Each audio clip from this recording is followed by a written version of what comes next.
Everyone, and welcome back to Jim Mayo Memorial Stadium, affectionately also known as the Concrete Palace, where tonight we have got a doozy. The Fairland Dragons will entertain the Portsmouth Trojans, and a lot of playoff implications with this game. The Dragons are 5-1 and number 5 in District 23 in Division 6, and the Trojans are 6-0 and number 5 in District 19, or Region 19, excuse me. Both teams looking for a big win tonight, Coach Carroll. I'm Jack Harris, along with my buddy Dave Carroll, and we're going to give you our thoughts on the game as soon as the bands quit playing and the teams come out. I want to say a little prayer before the game. Dear Heavenly Father, Lord, we thank you for the opportunity to be a part of these activities. Lord, we pray your hand of protection and safety among all the football players on this field. We also ask for protection of the cheerleaders, the band members, all the coaches and support staff. We also pray that the officials would be safe and call a good game tonight. We ask that the fans enjoy the game and enjoy fellowship with one another, but most of all, Lord, we know you don't care who wins this game. We just ask that we all display great sportsmanship. And I ask these things in Jesus' name. Amen. Oh, whew, that was good. Okay, buddy. What's your thoughts? Well, in case you folks missed the pregame show, what we had tonight, some good guests there. Oh, it was great. That was fun. You all should go back and watch it on YouTube. It's on Fairland IT. Or IT Fairland. I always get that confused, Coach. I don't remember which it is. But anyway, you guys get that, and you can go back and watch it. But as I said tonight, when we made our picks, I think that the weather and the field conditions are going to dictate a lot what happens in this ball game. You're absolutely right. Right now we have a steady, but not hard rain, but a steady rain now. There are some puddles on the field. I think there was 2 soccer games this week and maybe a junior high game. And it's not in terrible conditions, but it's not the thing that Portsmouth is used to playing on. They have a turf field, and this is their first game of the season on grass, Coach. So I'm along with you. I think field conditions could play a big part in this game, and I also think turnovers. That's right. I agree with that. Folks, if you do not know the difference in a grass and a turf field, there is a huge difference.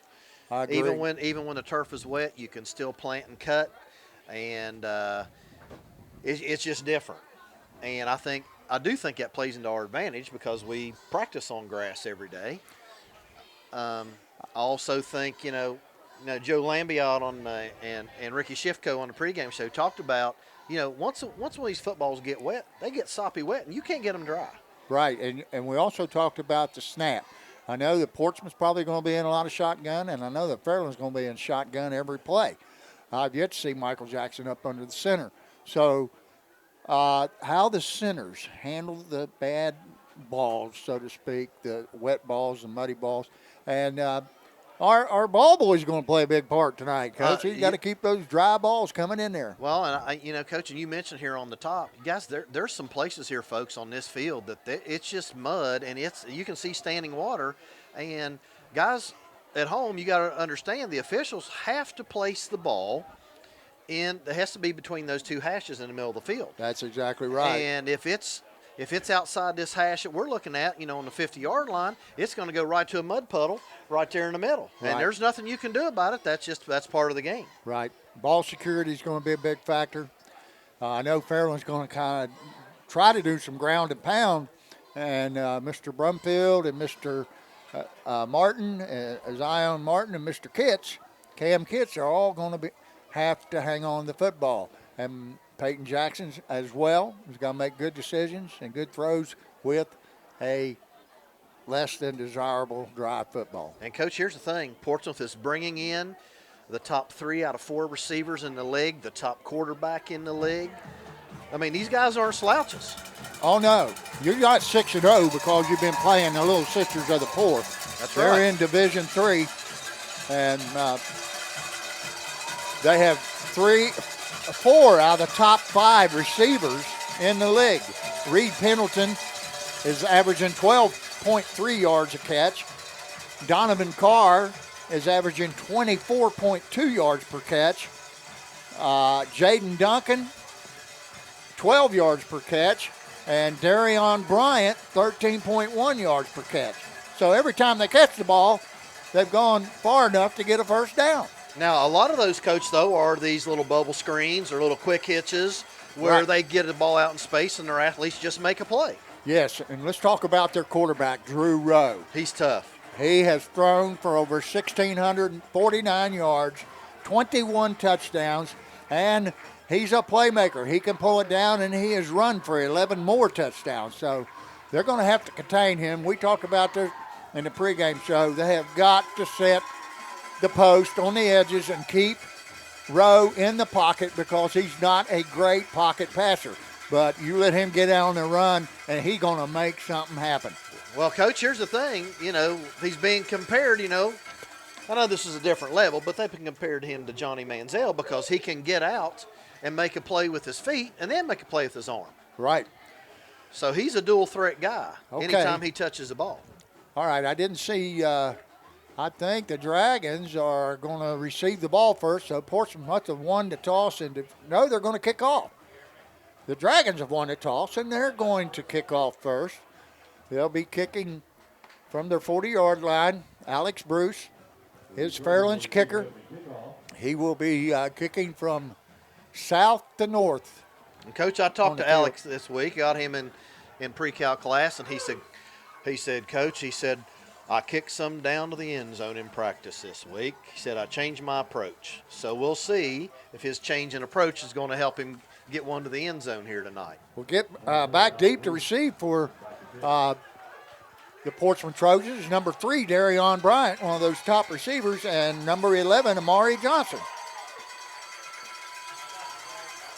Kick is high, deep, and Amari Johnson takes it on the right hash, runs left, turns it up, and he's tackled there by number 57 for the Dragons. Ryan Dixon stops him at the 27-yard line. Portsmouth will set up at the 28. Got him at the 28, Coach. I'll tell you what, Coach, quarterback Rose, not that tall of a kid. He's No, 5'8" or 5'9". He's 5'7", Coach. 5'7", 151 pounds, but he is a senior. Beside, they got twin receivers right, one left, or two left. Runs the slip screen, and Dragons are all over it. And he's not going to gain anything. If anything, he might have lost a yard, or he might have got back to the line of scrimmage. He lost 2 yards on the play, so that's going to bring up 2nd down and 12 for the Trojans. Number 49 was the back, I believe, next to him. That's 45, Bo Hammond. They're in the pistol, twin receivers. Rowe takes a snap and sprints out to the right. He's looking, he throws over here. At number 80, I think that ball hit the ground, but he's calling it a catch. So that's going to pick up about 6 yards, 7. It's going to bring up 3rd down and 5. Ball sitting on the 33-yard line, 11 minutes and 26 seconds on the running clock. Dragons in their 4 deep. They got twin receivers right and left. Rowe is in the pistol. Behind him, Bo Hammond. Rowe takes a snap. He's looking, throws quickly. A little hitch pattern to number 10. Nice little quick hitch. Yes, Dante Hamrick. 5'6", 36-pound senior. And that's good for a first down. A gain of 10 on the play. Ball sitting on the 43-yard line. He does get rid of it quick. He does. Throws a nice ball. This time, Hammond is going to be offset to the right. Twin receivers right and left again. Drew Rowe. And we got a penalty. I don't know what we have. We have an illegal procedure. Somebody must have lined up off sides. I think it was the right tackle. Number 71, Noah Carver. Big boy, 6'2", 295 pounds. Senior.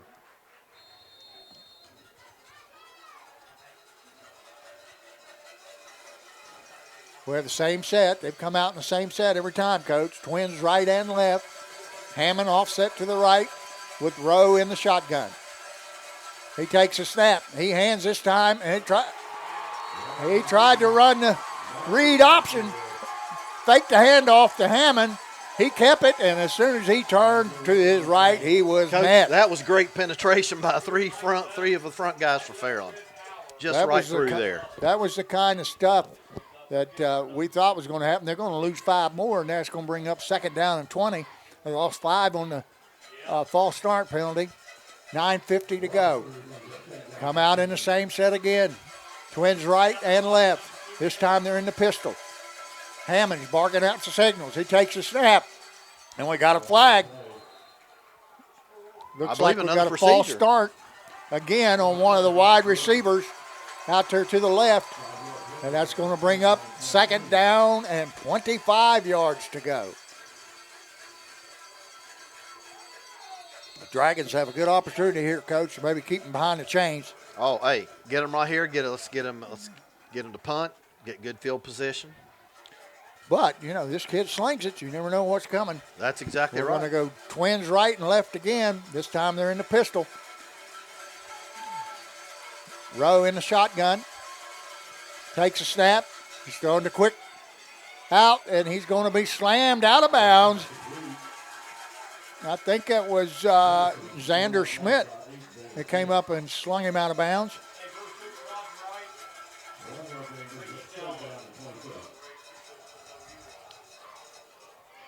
Third down and 22 yards to go. Big down right here for both teams. Coach, this time they come out in quad receivers to the right. One left, empty backfield. Rowe barks out the signals. He's looking. They're putting the heat on him. He's trying to get away. He does, and he may keep it. Now he's going to throw, and it's offline. Tried to hit number 4, Donovan Carr. Carr slipped and fell, and the ball was way behind him. And, Coach, that's what's dangerous about that young man right there. Got out of that pocket, got up the side. You're right. We did not set the edge on the left side. And it's a good – and I'll tell you what, I don't know if folks at home you noticed, but he was having trouble with his footing out there. Right, he was, and so was the receiver. So that's going to bring up 4th down and 22. The Trojans are in punt formation. And back to punt. Is that number 2 or 12? I can't tell from right here. We'll figure it out. Okay. There's a high snap. He drops it. Now he punts it. And he gets a good roll. That ball's going to go down inside the 20-yard line. Boy, what a lucky break right there. Great athletic play by that punter right there. That's a avoided the tackle. Great punt. And a good punt. It was one of those low-line drives that had the right bounce to it. It must have rolled 20 yards after it hit the ground. So the Dragons are going to take over on their 19-yard line. Boy, I'll tell you what, Coach, we missed an opportunity right there for a short field. Oh, yes. That's why I say it was great athletic play by the punter. I still don't know who that was, but he made a great number 2, play. Coach, I believe. Number 2? I think that was the quarterback. That's Darion Bryant. No, that's the quarterback, Drew Rowe. I'm pretty sure that was him. Looks they got a 5-man front, 3 linebackers. Dragons are going to come out. 2 backs. They got a hand to Brumfield. He's coming in a 7-hole, and he's got to go. And he's off to the races. And he's going to be knocked out of bounds at the 31-yard line of the Portsmouth Trojans. Great blocking up front by that Fairland line. And there's that dose of mama. There goes that man. We called it in the pregame. We said we thought they were going to get a heavy dose of JD tonight. Well, I'll tell you what, the line up front did a great job. That hole, I was looking right at it. You could have could have drove that new car of mine through there. It looked good. The Dragons have Got an unbalanced line. unbalanced right, wing right. Steeler leaping, 2 backs. They're going to run it again. Brumfield, and he's going to get 3 on the play. Going to take the ball to the 30-yard line and bring up 2nd down, 7 yards to go for the Dragons. Coach, that looked like an old isolation play. I love that. 2 backs in the backfield, 1 leading up in front of probably the best rushing back in the tri-state. Jackson gets the call from head coach Melvin Cunningham. Calls the play, breaks the huddle. Dragons are coming up again in a tight end right, twins left, shotgun. J.D. Brumfield to the left of Peyton Jackson. He takes it. He hands J.D. He goes up into the 3-hole. He gets about 4 or 5 on the play. That's going to bring up 3rd down and 6 yards. He got a long 5 for the Dragons. Ball sitting on the 28-yard line. And Coach, it's tough sledding in there. That field is slick. Yes. Folks at home, it's slick. And what I mean by that is that it's just soupy. Twins right and left. Brumfield offset. And we got a penalty. Long count. Got him. And that's going to make a more manageable 3rd down. It's going to be about 3rd down and 1 for the Dragons.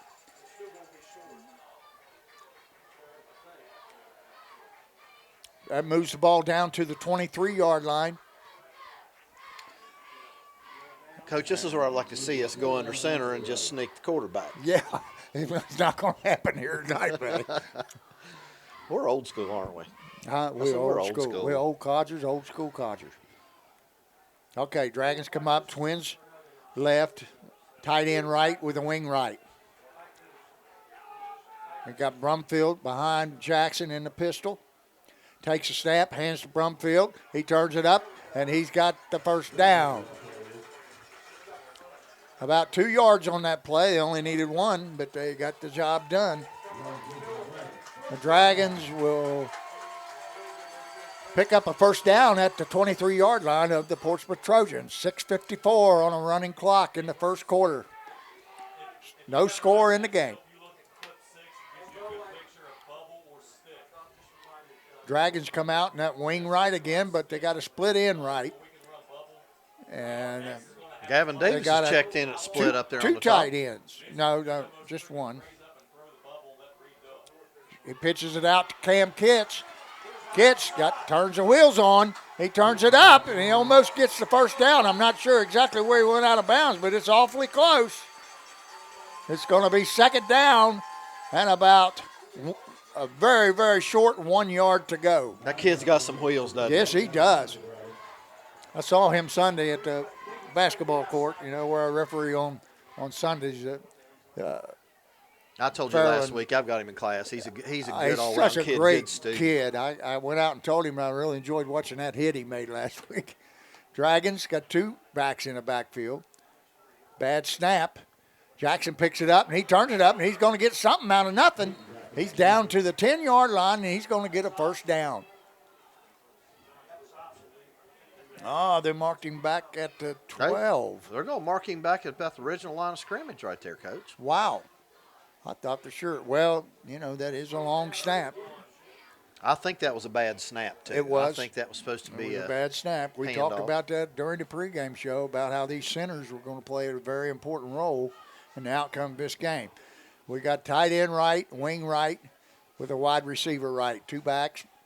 Jackson in the shotgun. He hands to Brumfield. He turns it up. Now he's got the 1st down. He's down close to the 5-yard line. The Dragons pick up a 1st down and goal with 5:39 to go. Dragons in the red zone, threatening. Coach, when you get in these games and you're calling plays, not only do you have to think about your kids and their kids, you got to think about these field conditions. Where do I have a good field condition where I can get the ball and get good footing? I think that's Ethan Stewart in number 35 tonight, Coach, playing that tight end spot.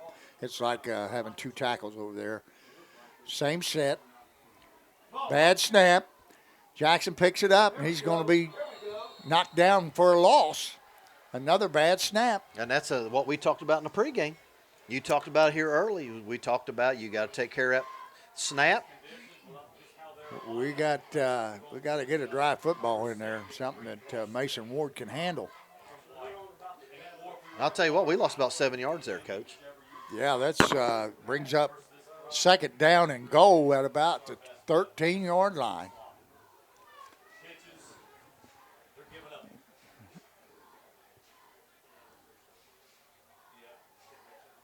Another bad snap. Jackson turns it up, gets what he can. Now we got a flag on the play. And Is it going to be a block in the back or a hold, Coach? I don't know what we got. Holding against the Dragons. That's going to push them back further. And, Coach, we've gone backwards the last two plays, and it's because of bad snaps. That ball has to be That wet. was another bad snap. That's 3 in this series. The Dragons are having a hard time. The Dragons have brought in some of their fleet-footed receivers here. Boy, we need a good snap here. We got 3 receivers going to the right, 1 left. Peyton Jackson in shotgun, offset to his left, J.D. Brumfield. Could be a screen here, Coach. There it is. Brumfield, he's got some room. And he makes it down to the 20 for a gain of about 4. I don't know whether they've got. Just couldn't keep his feet, Coach. No, he couldn't keep his feet. We got a 3rd down and goal at the 20-yard line. I'll tell you what, Coach. This is not even at a distance you kick. This is where you got 2 downs to get we're the definitely goal. in 4-down territory. Yeah. You don't have to get it all here. It'd be good to get about 10, 12 yards. 3:43 on a running clock. Cunningham, I think he's going to let the clock run down. It's down to 7, 5, 6 seconds to go on the play clock, so they're going to call timeout with 1. So the Dragons called their first timeout of the first half. Got a lot of shout-outs tonight, but I'm not going to do anything until the end of the first quarter. We're probably going to need more time because I saw that list you had. Lord, Well, we're waiting to turn the light on for you to read all that. Yeah, I'm going to have to. I've got a lot of people here that I want to say hello to, and thanks for watching. Coach, do you realize that we really do have people all over the country watching? All over the country. I mean, we do. I love it. I love that part of it, that we can be able to bring your hometown Fairland Dragons to you no matter where you are in America. That's right. And you know who we need to thank? We need to thank Armstrong Neighborhood Channel.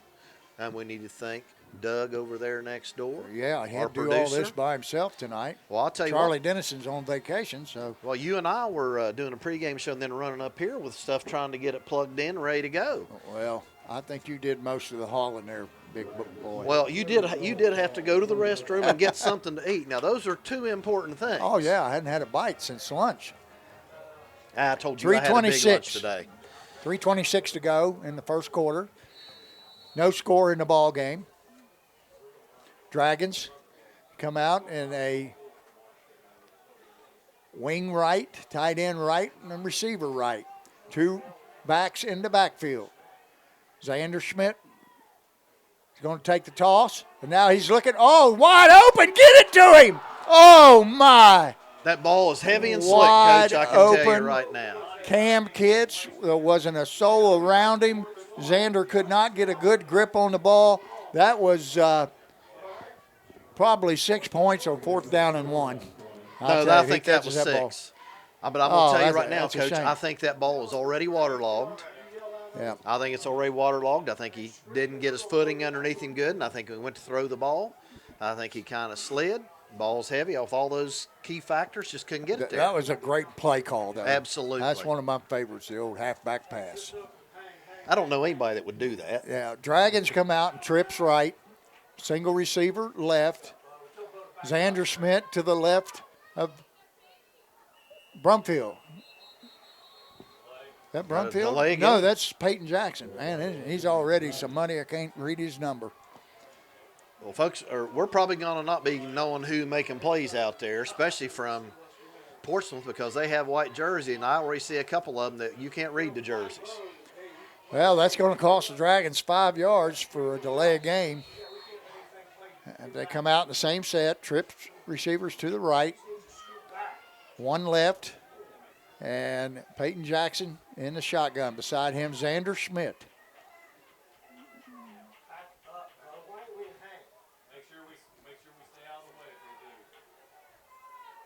There's a good snap. Jackson drops back. He's looking. Now he throws it deep down the middle. That's interference. Oh, it was interference, but they did not make the call.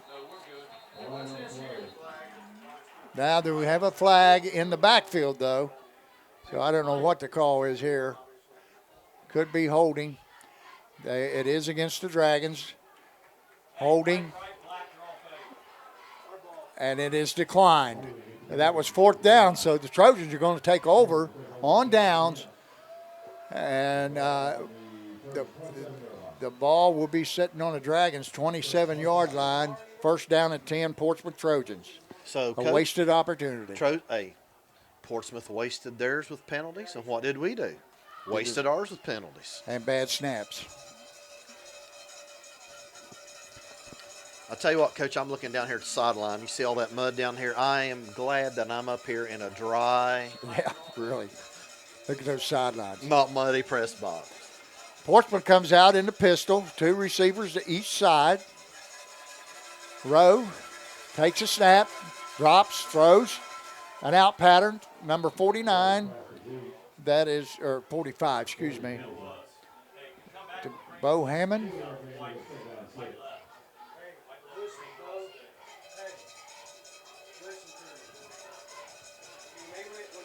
I tell you, Coach, I look up here and I look at that quarterback, and he is short. Right. Gain of 5 on the play, brings up 2nd down and a long 5. Twin receivers each way. In the pistol. Rowe looks, throws a quick hitch. Oh! Ball goes off the hands of number 40, Reed Pendleton, one of the leading receivers in the conference.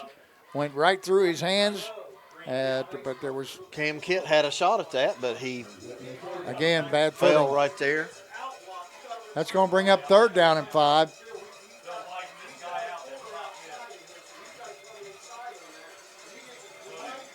Same set again, twins right and twins left. The back is offset to the right. Rowe takes a snap, fakes a handoff, and slips and falls. And they're going to lose 5 on that play, and that's going to bring up 4th down and 10 yards to go for Portsmouth. And it looks like they're going to bring in the punter. That's number 12, Coach. Number 12, Tyler Duncan. No, you're right. Number 2, Darion Bryant. That's quarterback, Drew punter. Rowe. Oh, number 2? Yes, that's the quarterback. Not only does he throw it, but he kicks it.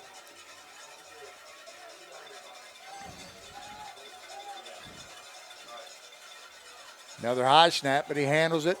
Punt is off. It's right down the middle. And they're going to let it go. And it's going to give the Dragons decent field position at the 43-yard line. Well, that was a nice 3 and out by the Dragons on that series. Right.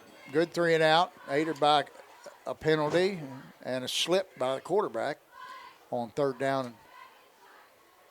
And about 5, he slipped and fell, which brought up a punting situation.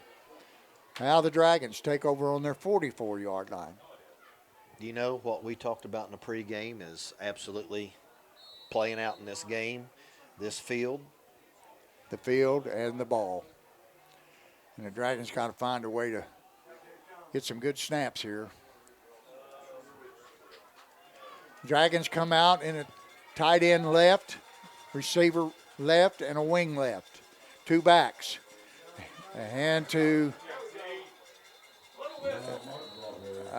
Zion Martin.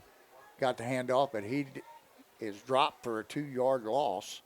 It's going to bring up 2nd down and 12. Ball sitting on the 42.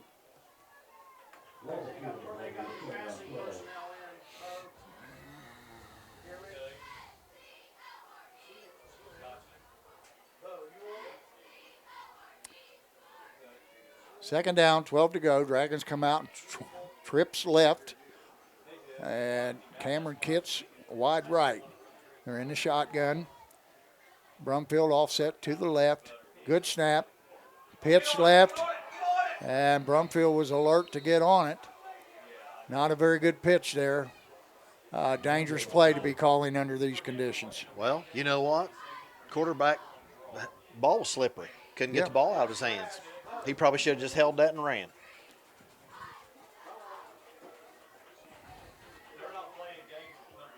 I don't know why we've quit running between the tackles. The Trojans in a 4-2, 5 deep. Dragons trips to the right, single receiver left.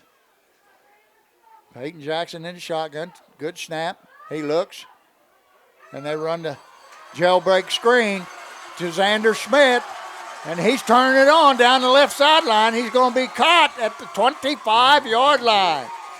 Great throw and catch, and that's a great run through that mud.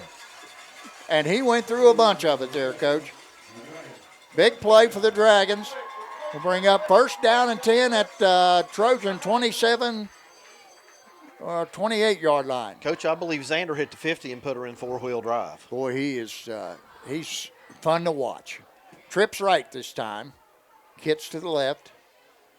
Brumfield and Jackson in the backfield, and we've got somebody moved or somebody's offsides. I'm not sure. We've got a legal procedure on the Dragons.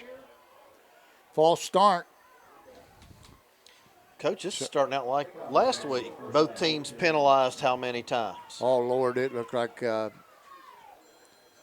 yellow polka-dotted field out there last week. Well, how many penalties have we had in this first quarter? Oh, at least a half a dozen. It's going to bring up first down and 15, and I think we got a timeout.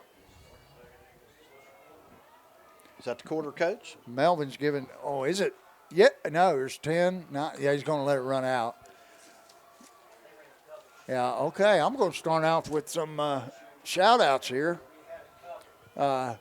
These are some people that I've needed to shout out to and made requests for shout-outs, so I'm going to have a bunch. First is Miss Katie Marshall Mills, whose husband is Willie, played for us on that 93 football team. Fast as could be. And their son Marshall and Vivian, their daughter.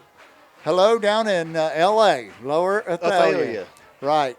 And in Upper Athalia, the mayor of Athalia, self-appointed, Kenny Dillon and his wife Juanita, and their granddaughter Dylan, who I love watching play on Sundays.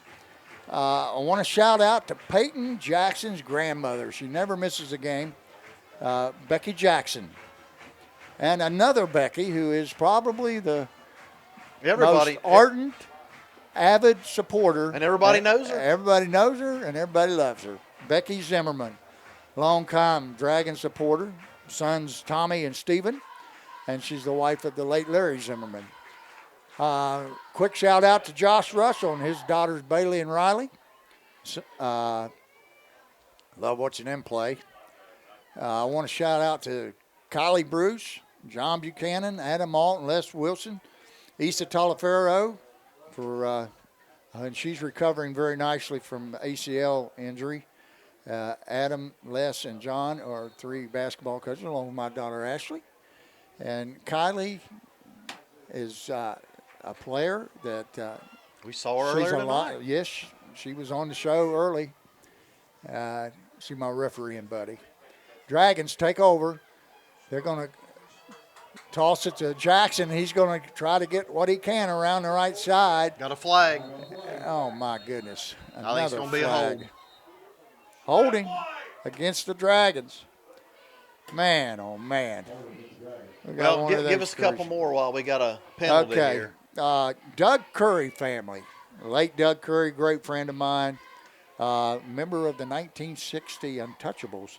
His wife, Mary Ann, daughters Carol, Julie, and son, Mark Curry. We're going to let it slide right there for a while, and we'll get back to some shout-outs later. probably at halftime. Okay. Back to the action. First down and 21. 22. I think that's Xander Schmidt in the shotgun. He's going to keep it. He's got a good block out there. And he's going to get about 12 out of that.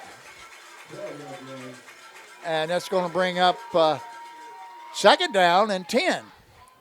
And, Coach, to be honest with you, that's the kind of stuff that I think Fairland's going to have to do. Yeah, as well as run between the tackles. That's right. Because they have tremendous speed on the outside as well as we have in our backfield. Going in for the Dragons is Zion Martin for Bryson Hunt. We've got Gavin Davis to the right. Two backs in the backfield. Jackson takes a snap. He turns and runs to the right, and he turns it up. And he's still, no, that's Xander Schmidt again. Oh, nice block, and he's going in. Oh, they're going to call block in the back. Oh, my goodness. My goodness. Let them play ball, guys. Dragons have scored a touchdown, but it's coming off the board. And I couldn't see it, Coach. I was blocked by the window. Well, I'm telling you, I thought it was a good block. Guy turned his back the last second. You can't help that. If they go from the spot of the foul, it's going to be about second down. And I'm waiting for you to pull out your inner Dickie Martin and say that was a terrible call. Yeah, as Dickie would say, it's just terrible. We could do the Charles Barkley. Terrible, man. Terrible. That's terrible. So that's going to bring second down and 1. The Dragons' penalty is marked off from the spot of the foul, which occurred around the 10. Okay. We got Xander Schmidt in the backfield again. Or is that Jackson? That's Jackson. He hands to Brumfield. Brumfield right up the gut, carrying tacklers all the way inside the 10-yard line. And that's going to bring up a first down and goal for the Dragons. That's a nice little isolation play. I loved it. I loved it. I love it when they say, come on, stop me. We got twin backs again. Martin in front of, they hand it to Brumfield again. And again, he goes right up the middle, and he's going to carry a few with him. And he's down inside the 5, close to the 3-yard line, going to bring up second down. And, Coach, they can get a first down at about the 1-foot line.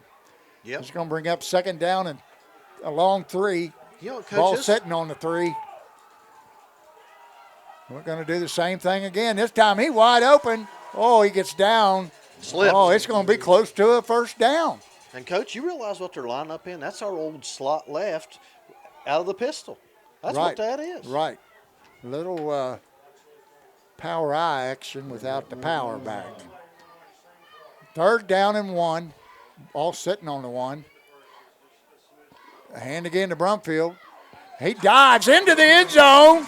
Touchdown, Fairland Dragons. 9:56 to go in the second quarter, and the Dragons have hit pay dirt. J.D. Brumfield on a 1-yard plunge.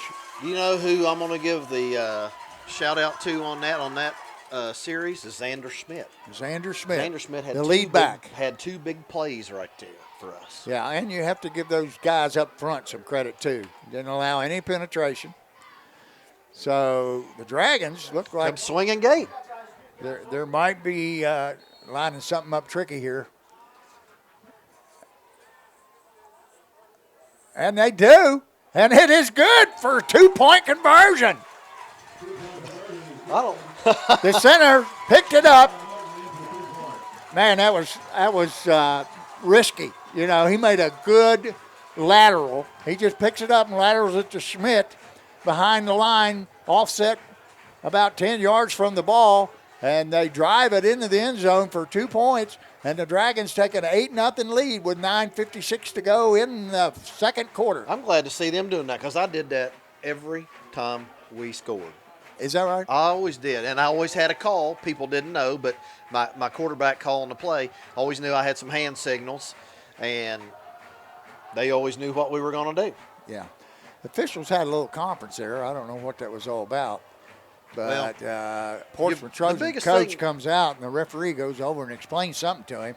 Well, the biggest thing is you got to make sure you have the proper amount of men on the line of scrimmage when you run that Right, you got to have gate. 7 men on the line of scrimmage. For a lot of you folks that don't realize it, you can have more than 7 on the line of scrimmage, but you got to have at least 7. You got to have 4 backs, but you don't have to have 4 backs. You can have 1 back and put 10 men on the line of scrimmage if you want. The key being 7 guys on the line of scrimmage. So the Dragons are getting set to kick off. Alex Bruce getting ready to set down the ball on the tee. And pretty impressive drive right there. Xander Schmidt made a big run there on 2nd down and 22. He had 2 big plays. First down, 22. Alex Bruce stepping off the 10 yards and 3 yards to the left, and he approaches the ball. And here's the kick. A nice kick to the left. That's deep. A great kick. And great kick. Number 1 fumbles the ball. And now he's going to go. He gets free. He's down the right sideline and could not stay in bounds, but he's going to be out at about the 18 or 19-yard line. Looks like a 19. You know what? We talked to Coach Cunningham in the pregame, and we talked about things that are different from when you and I coached, and he talked about tackling. And right there, we had 2 guys that missed a tackle about 12 yards back. Exactly. You cannot let that guy outside. You got to have somebody that's going to turn that play back inside where you can make the tackle. We had 2 guys miss the tackle, and they've got decent starting position, 19-yard line. Rose in the shotgun, twins right and left again, but then the pistol formation. Oh, my. Was that a fake? Nope, he dropped the ball came out of his hand, Coach, and he caught it himself. His hand. Yes. That was a forward pass. That was a forward pass. The ball slipped out. Drew Rowe was heads up enough to catch it, and he gained 12 yards on the play. That's going to bring up 1st down and 10 for the Trojans at their own 31-yard line. They come out, twins right and left again, pistol formation. Rowe in the shotgun. Takes a snap, and the handoff to the back, and he is dropped immediately. I think that was... Was that IHOP? IHOP. Number 56, Casey Hudson. Dropped him in his tracks. 2-yard loss. We'll bring up 2nd down and 12. Ball now on the 28.5-yard line. Come out in the same set. They've had the same set every time, Coach. Twins right and left. They're in the pistol formation. I don't think they're going to run it. Rowe takes a snap. Now we got a quarterback draw. And, man, he's a tough little booger. Yes, I'm going to tell you. He is. This is what he I tucked think. It and ran, and he got 10 yards on the play. So that's going to bring up 3rd down and 2. A much more manageable 3rd down. And, Coach, again, here's another thing we talked in the pregame. You have to keep him in the pocket. And you got to get him on the ground. That's right. 3rd down and 3. Ball sitting on the 37-yard line.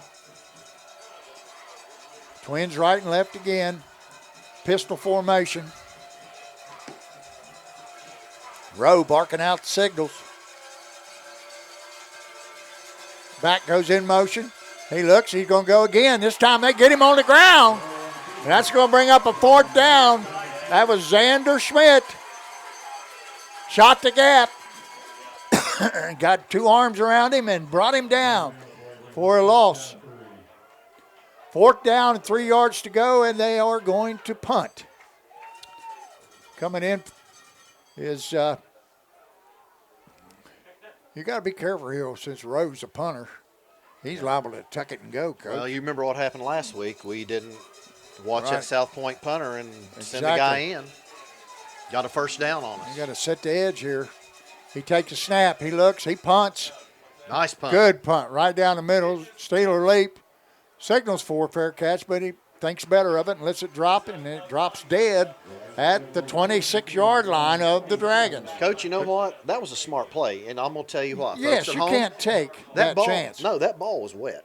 Right, it And could it's go coming at right you. through your arms. That's right. Even if it's perfect, it's risky on a night like tonight.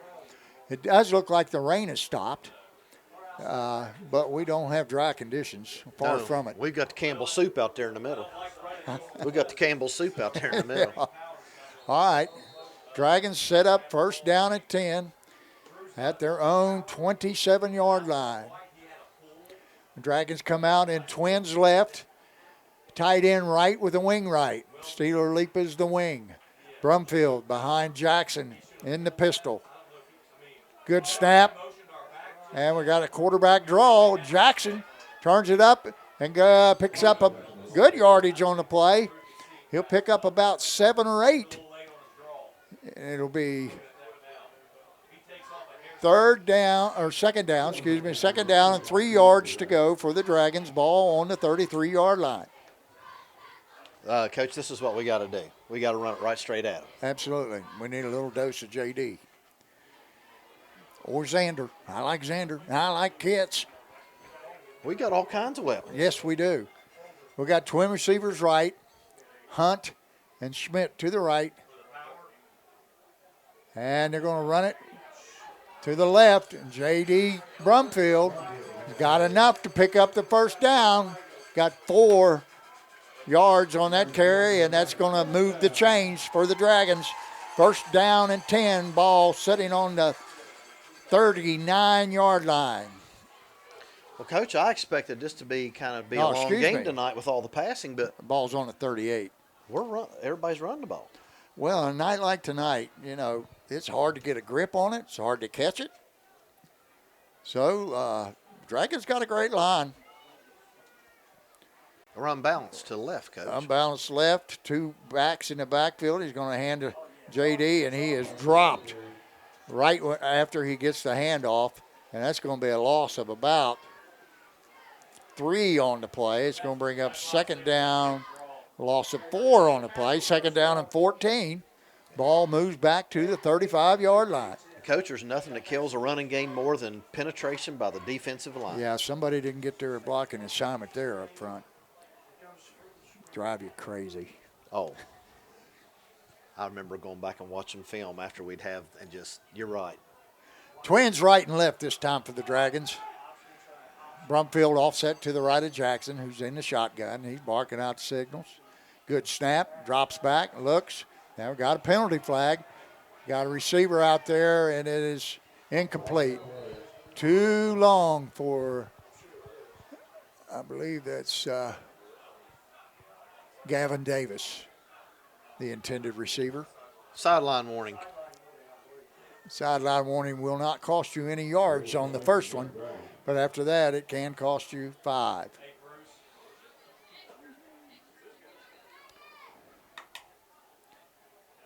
So that brings up, is it second down or third down, Coach? I think it's third down. I'm not sure. I think it's third down. It is. Now he flips the down marker. Third down, 13 yards to go for the Dragons. Now they're crashing as soon as they see Reed bubbling. They're crashing, and Darion's going to push crack. So if Reed will catch the bubble, he's going to get killed. So if that guy's reading Reed may as well get Got about 7 we got seconds, trips Coach. to the right. 4. There's a snap. Jackson drops back. He looks down the middle. He's got leap wide open, but he overthrows him. Oh, man, that would have been 6 right there. Oh, my. We also have Bryson Hunt open on this hash over here. Nobody around. We're going to have to go back to that here sooner rather than later. It's 4th down, 13. I believe the Dragons are going to bring on the punt team. A lot of fresh, clean jerseys coming in. Man, that was open. Oh, we got one dirty one out there. JD's still out there. Listen, people, we have the coaches right next door to us, and one of them ripped off JC, and I apologize for that. Xander Schmidt Shanked it out of bounds, and it's going to be close to midfield. Yep. He'll turn around and walk back till the referee tells him where to mark it. Where to mark it. Still coming, still coming, still coming, still coming. Passed. They didn't get it past midfield. The punt was only about 7 or 8 yards in distance. Shanked it. So Portsmouth is going to set up on the Dragons side of the field at their 46-yard line with 4 minutes and 53 seconds to go in the half. Dragons lead 8-0. Best field position so far for Portsmouth. Yes. Yeah, we'll see what happens. Portsmouth got opportunity here. Twins right and left again in the pistol formation. Rowe.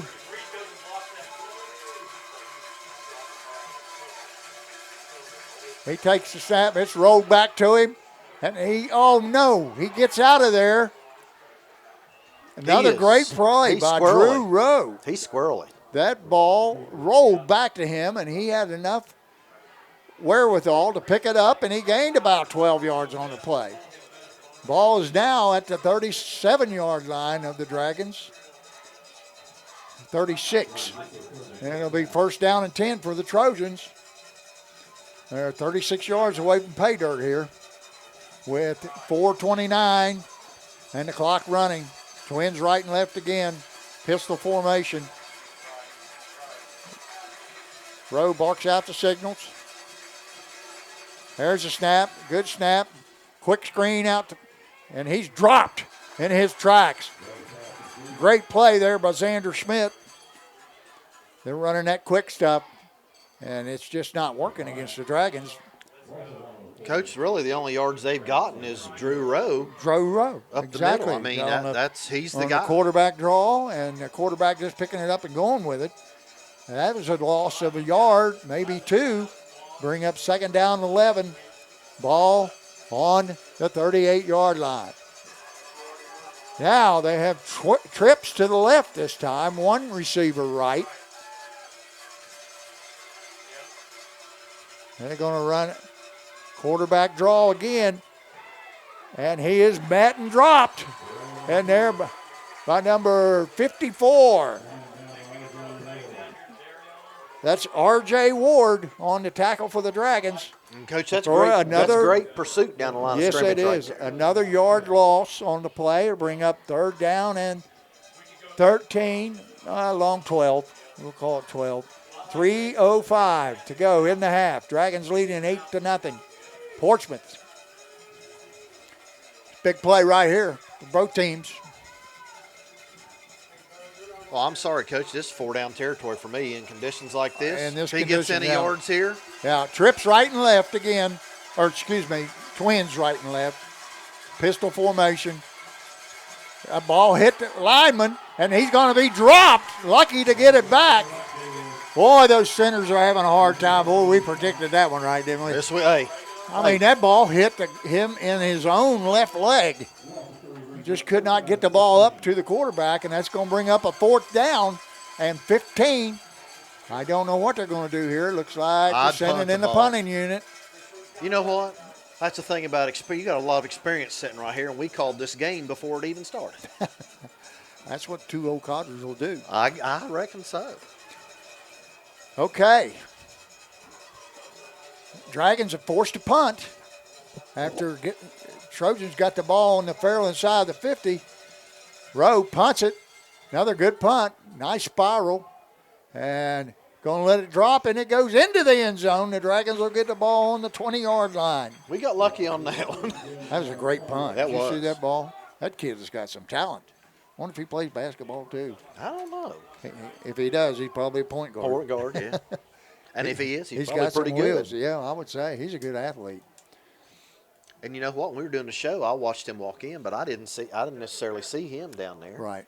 With 1:43 to go, ball security is imperative right here. Absolutely. We've got to hang on to it. It Yep. doesn't matter where we go down the field and score. That'd be nice and great and all that, but the main thing is we can't turn it over right here. You talked about that earlier. You gotta take care of the ball and not turn it over. Right. Ward is the center. We've got trips to the left, one receiver right. Jackson in the shotgun, takes a snap. It's a good snap. He throws it, and he's got Xander Schmidt keeping his feet all the way out to the 48 or 49-yard line. And I think he slid about 5 yards after he landed on the ground. Great pass, good catch, and an even better run after the catch for Xander Schmidt. He is a factor. Coach, you know that's a little stick play, and I don't think that anybody we played all year has stopped that play yet. Right. Trips right. Jackson retrieves the snap. Now he's running for his life, and he goes down with about a 7-yard loss. That'd been a good time to throw it away, but I don't think he could get his hands on it. Nope. And we got a timeout. 1:16 to go. It's going to be second down and about we got an injured player down for the Trojans. It looks like it might be a cramp, and it is. In these conditions, wet, a little bit cool, you still get a cramp, you know they're playing hard. That's right. You know, both teams here, you say that, both teams here are playing hard, but guess what? Mother Nature is dictating a lot of this game tonight. Yes, she is. She can be brutal when she wants to be. Hey, thank the good Lord above, it's not raining. Yes, And really. 40 degrees.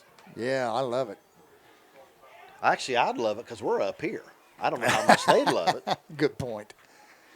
Okay, the Dragons are going to face a second down and about 19 to go.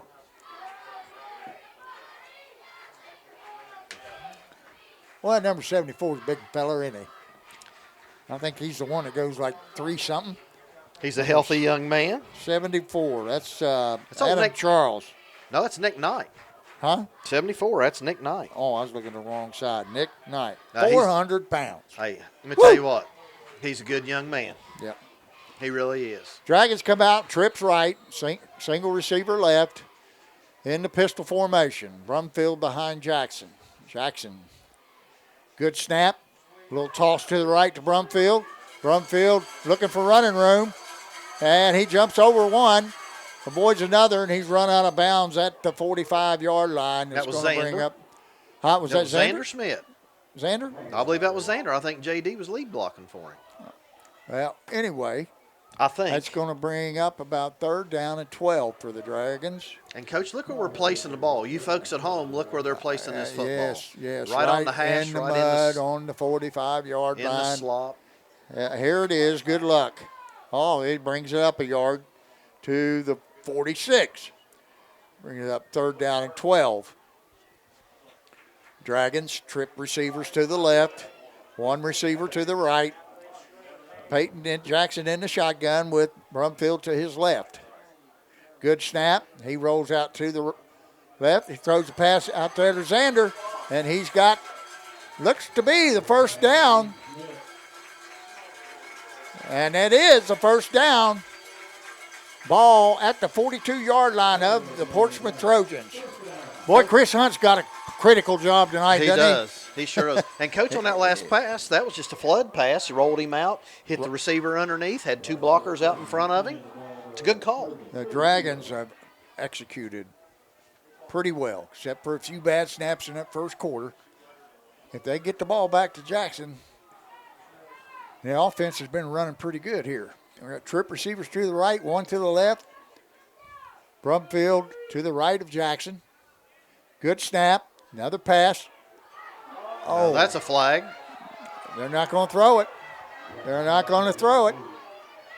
Looked like the defender got there a little bit ahead of the ball, but it's going to bring up second down and 10. The Dragon fans showing their dismay over that non-call. They bring up second down and 10. 57 seconds left in the half. Dragons leading 8-0 over the undefeated Portsmouth Trojans. You know, Coach, I just thought about something. It's nice you and I both officiate basketball, and you know what? There's nobody yelling at us today. Nobody what? Nobody yelling at us today about the calls. All right, trip receivers to the left, one to the right. Jackson in the shotgun, Brumfield to his right. There's the snap. Jackson looking to throw, but now he's going to take off, and he turns it up for about a 2-yard gain and bring up third down and a long 7. Let's call it 3rd and 7. Moves it back a little bit, 3rd and 8. Ball resting on the 39-yard line. Dragons in hurry-up mode. Twins right and left. Jackson in a shotgun. Brumfield to his right. Good snap. And he looks deep, and he's going deep. And that was Steeler Leap wide open. Wide open going down the right sideline, but Jackson could not get a good grip on it and just could not get it to him. He gets that ball to him, that's 6 points. Oh, yeah. Nobody Steeler Leap, around. No, he's 5 yards past the defender. Somebody just threw Jackson a towel out there. Wipe your hands off, son. Let's get that ball down the field. I think he's got gloves. Does he have a glove on? I don't think know. he has a glove on his left hand. I can't tell from here. We can't tell. It might just be mud. He took a towel out there. Dragons going to line up. Twins right, Twins left. And looks like there's some indecision on the receivers. And now we're going to take a timeout. And the Dragons take their last timeout with 26 seconds to go. Yeah, and Coach, we only had 6 men on the line of scrimmage right there, and you just talked about that. Yeah, you got to have 7. Top receiver was in the backfield.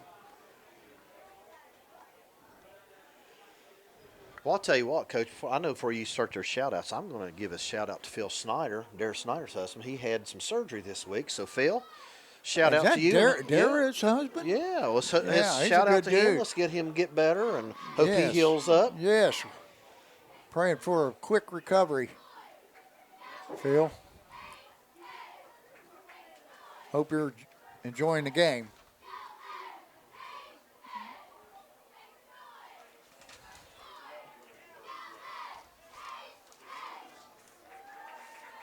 All right, the Dragons going to break. Get one last word of advice from Melvin Cunningham. And we got a 4th down and 12. That's a good place to go for it. With just 26 seconds to go in the half, the Dragons are going to go on 4th down and 7. Trips to the left. Single receiver right. Jackson in the shotgun. Brumfield to his right. There's the snap. It's a good snap. Peyton Jackson decides that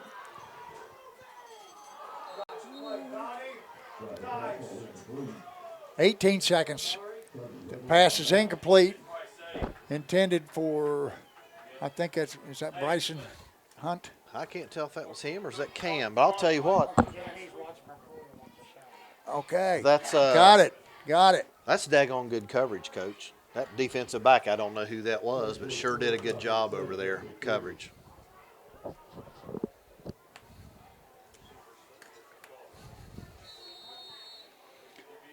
So the Dragons give the ball up on downs. Trojans will take over with 18 seconds to go in the half. Hey, you folks stay tuned now. We got a lot of shout-outs coming your way at halftime. That's right. They're going to come out in trips to the right. You don't see this very often. One receiver to the left, row in the empty backfield. It's a bad snap, and he just had to fall on it. And they're going to call timeout. They're going to let it run down. I think they're going to let it run down. 9, 8, 7. That's going to be the last play of the half, with the Dragons leading at halftime 8 and the Trojans nothing. Okay, stay tuned. We got some more shout-outs coming your way.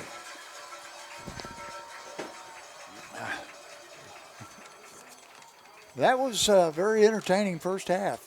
Pretty sloppy because of field conditions, but that's what we predicted on the pregame show. All right, a few shout-outs. I got some people from Columbus and Florida. I want to shout out to Rob and Debbie Stife from Columbus.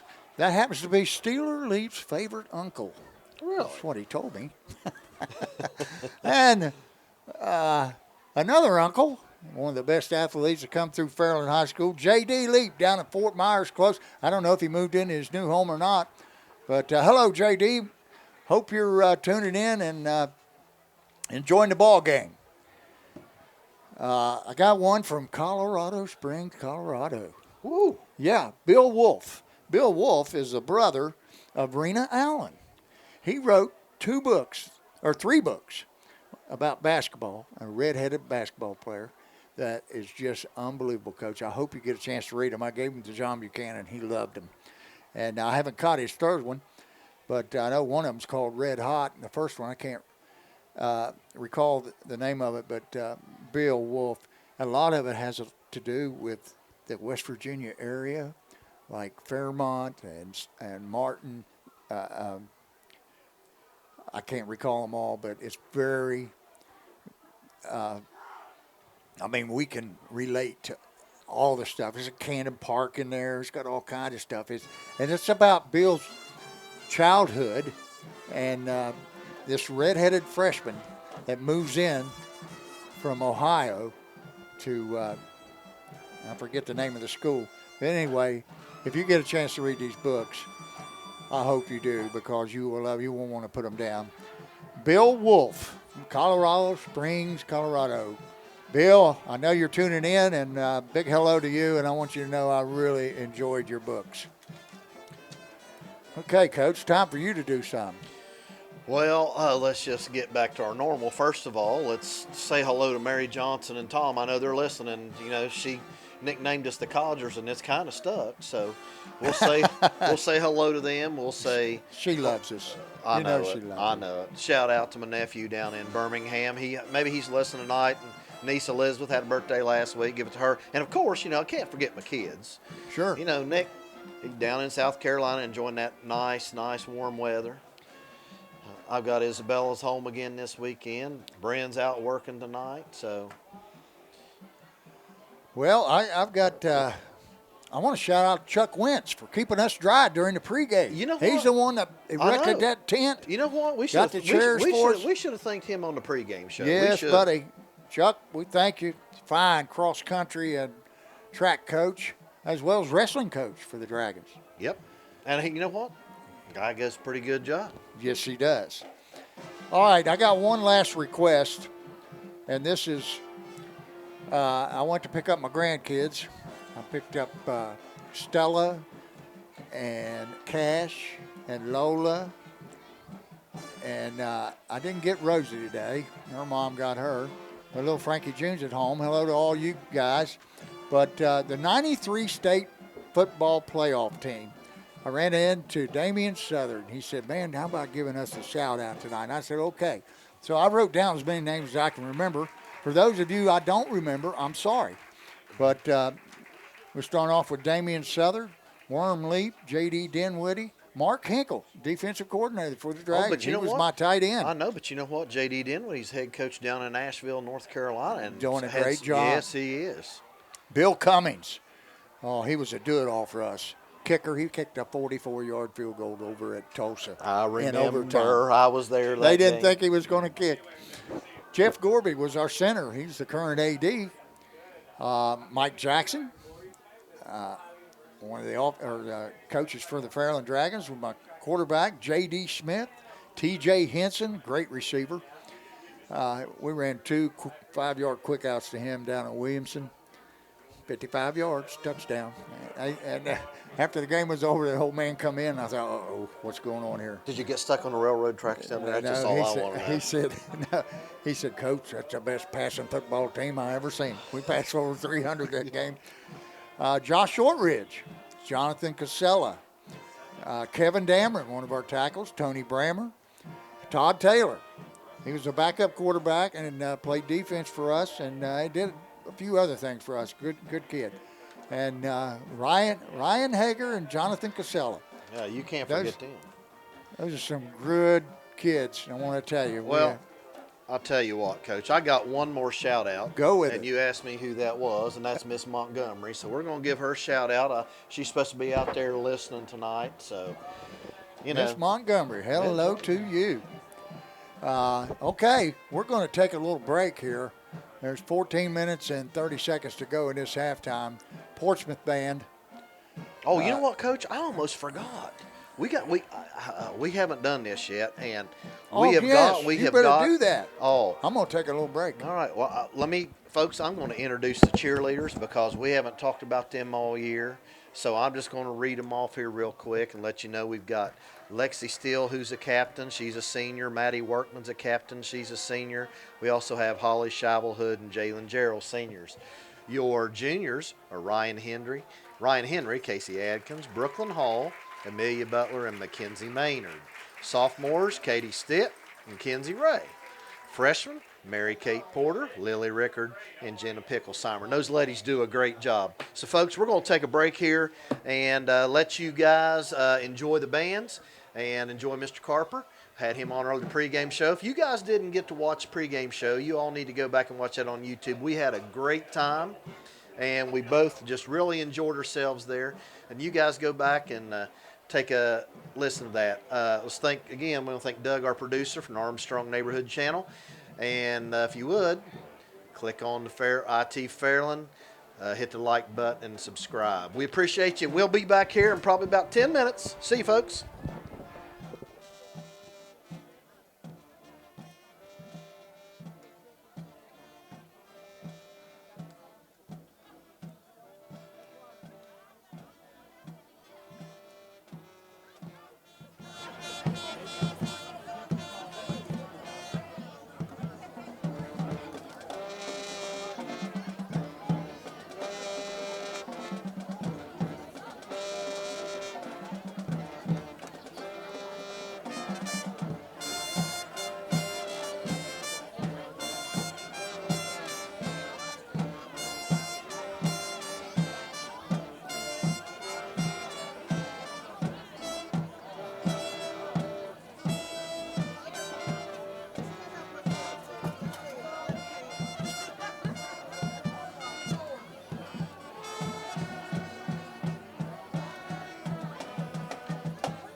Ladies and gentlemen, please welcome to the field your Fairland High School Marching Band. Under direction of Coach Pete Carter, tonight's musical selections include Raiders March, Baba O'Reilly, and Kokomo.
Okay, we're back here at halftime, and I have a guest with me, Aiden Riley.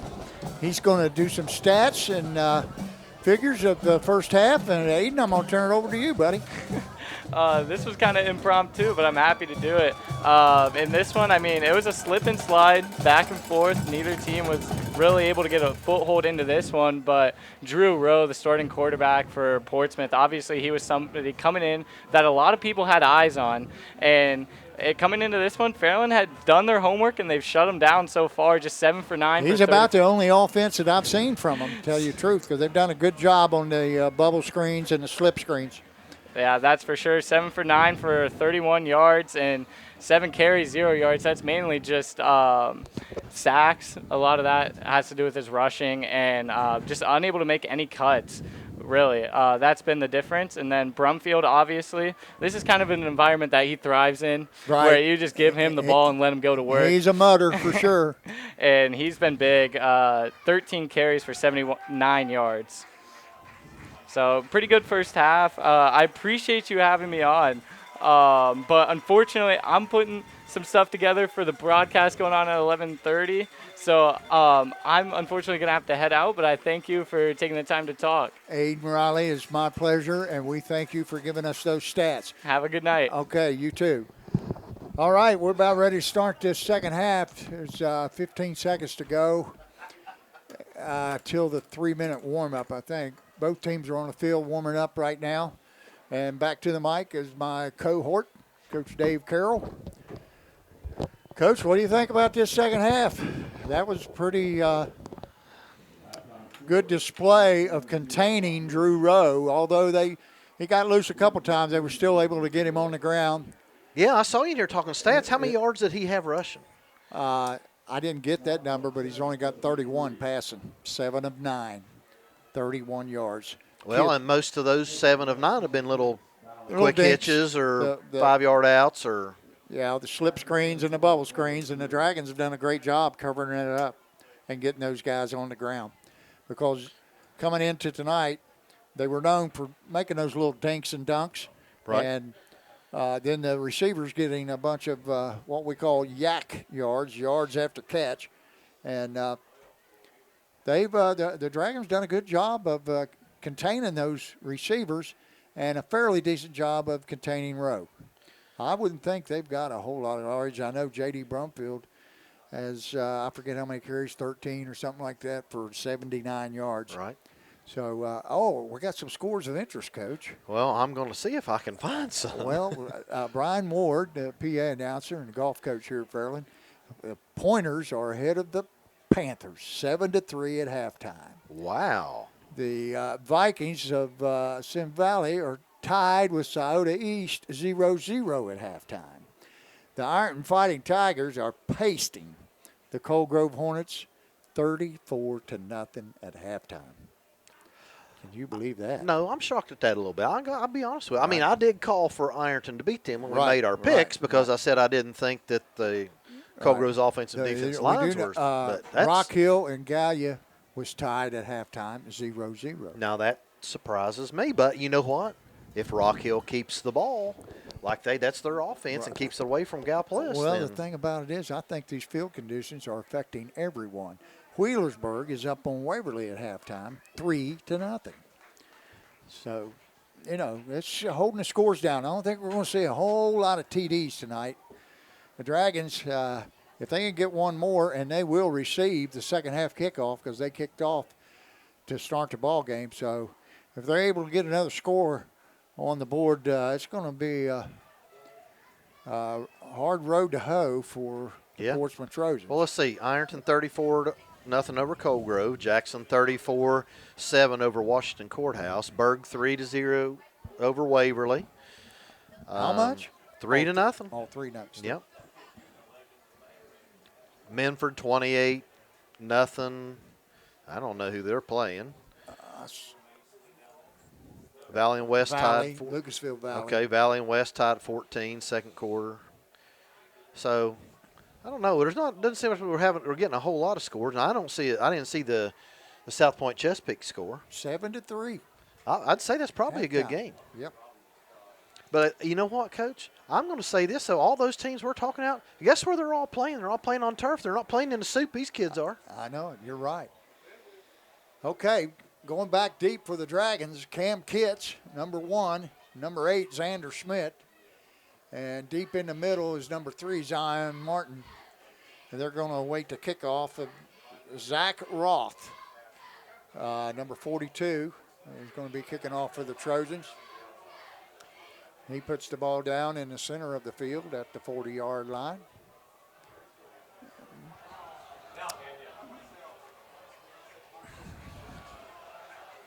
Oh, by the way, Coach, we need to mention our student section down there. It was just a total whiteout. Yes, and a lot of the fans. You see some green throughout, but a lot of white. Well, we got our whiteout T-shirts on. Absolutely, and they fit pretty good. Yeah. All right, here's the approach and the kick. It's down to straight to a pretty good return. He's still on his feet. He's still going. That's Cam Kitts. Broke loose out of the pack and went right and got a good tackle by number 3 there, Darion Bryant. Saved a touchdown. Hey, you know, that's a great open field tackle. Yes, it's a good open field tackle, but the Dragons get good starting position at their 40-yard line. And here we go, 11:52. Dragons are going to have 4 in the backfield. That looks like an old power eye out of the pistol. Yes.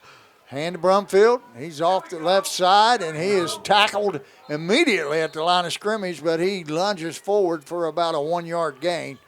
It's going to bring up 2nd down and 9 at the 41-yard line. Coach, did you notice our big boy 74, Nick Knight, is in the ball game? Oh. Well, now they're going to make some changes. They're going to bring in the Gazelles. We used to have a bull package at Ashland. That was 2 tight ends and a big back, or we had the Gazelles. The Gazelles. The Gazelles are in now for the Dragons. They're going to go trips left, Steeler Leap, Bryson Hunt, and Xander Schmidt. Good snap. Oh, that was a great, good pitch, left-handed to Brumfield, but he was met as soon as he caught the ball by number 3, Darion Bryant, playing a great defensive game. Yeah, he did Closed quickly and met Brumfield just as soon as he took that pitch, and that's going to bring up a big loss of about 5. You know what? I'll tell you what. You know, Coach, you're looking at these pitches, but you're pitching that thing from, you know, it's not like an old pitch we'd run. He's pitching that thing from 6 or 7 yards in the backfield. 3rd down. Jackson takes it. He's looking. Now he's going to throw deep down the sideline, and it's caught by Bryson Hunt as he gets both feet in bounds, and that's good enough for a Dragon 1st down. Oh, we got laundry on the field. Personal foul, face mask against the Dragons. Holy cow. Every time the Dragons give something pretty good, that was a great throw and catch, but all for naught. It's coming back, and it's going to go back 15 yards. Somebody got their hand up on the face mask of the Fairland Dragons line. Are we up to the same amount of penalties we had last week? I don't know what that penalty's only. Wait a minute, he's got to go back 15. Okay, now we're going back 15 from the line of scrimmage. I think we're going back 15. Now, was that Yep. after the play, or was that? No, it was during the play, so it's going to be 3rd down and forever. About 23 yards. No. This is 20. third. This is 3rd and Damaris Street. Yeah, 3rd and Damaris Street right now. 3rd down, 28 yards to go for the Dragons. Dragons are going to come out in a That's your slot, Coach. Your slot left with your pistol in the backfield. they're going to run the toss to Kitts. He turns it up. He's got some will. Here we go. There's again. another hold. flag. Holy moly.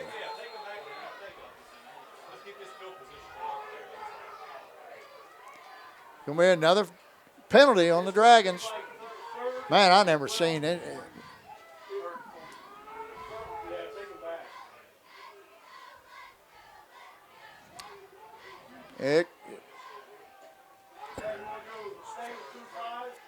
Well, Coach, let's do some updates here real quick while they're marking this yardage off.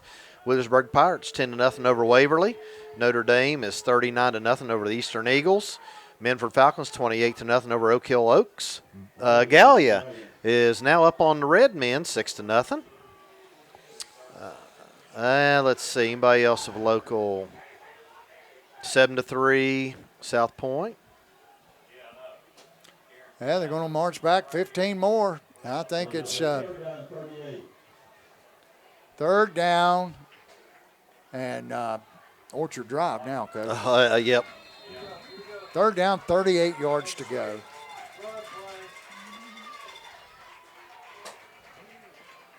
Dragons, two backs beside Jackson in the backfield. He takes the snap, tosses to Brumfield. Or is that Kitts? There's another flag. I think that might be a face mask on them.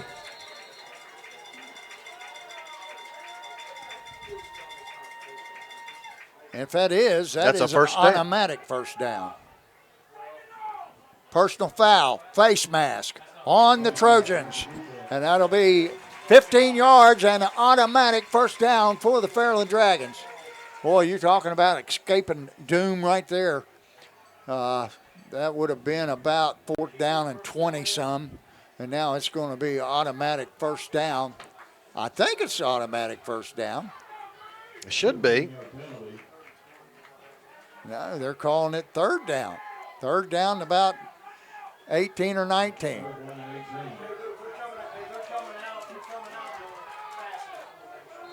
I thought that was an automatic first down, Coach. I guess not. I thought all personal fouls were an automatic first down. Well, we got trips left.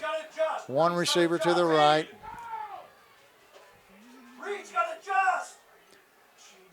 Jackson takes a snap, rolls left, and it's picked off by Darion Bryant. Ball went off the hands of the receiver, up in the air, and Bryant picked it off midair and took it back deep into Fairland territory.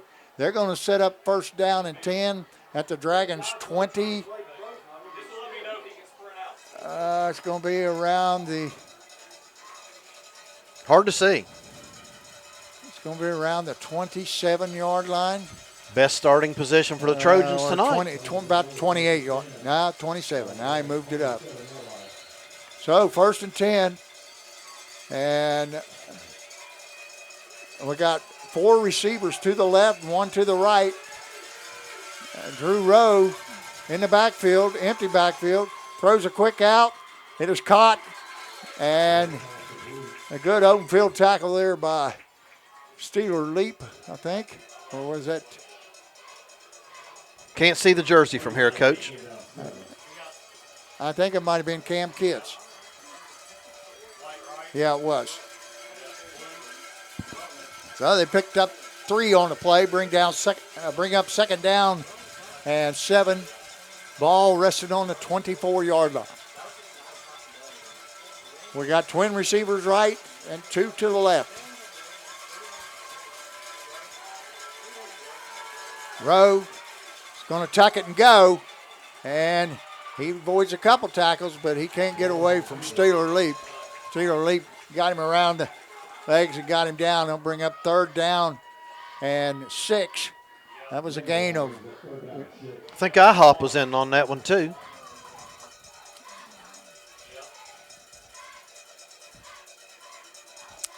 Dragons done a pretty good job corralling Mr. Rowe tonight, who is the premier quarterback in the OVC as far as the numbers. Now we're going to have quad receivers to the right and 1 to the left. Empty backfield again. Drew Rowe barking out the signals. He takes the snap. He sprints out to his right, and he's going to throw out there, and they're going to get a first down. Did not have the outside receiver covered. That was number 20. I think 20. I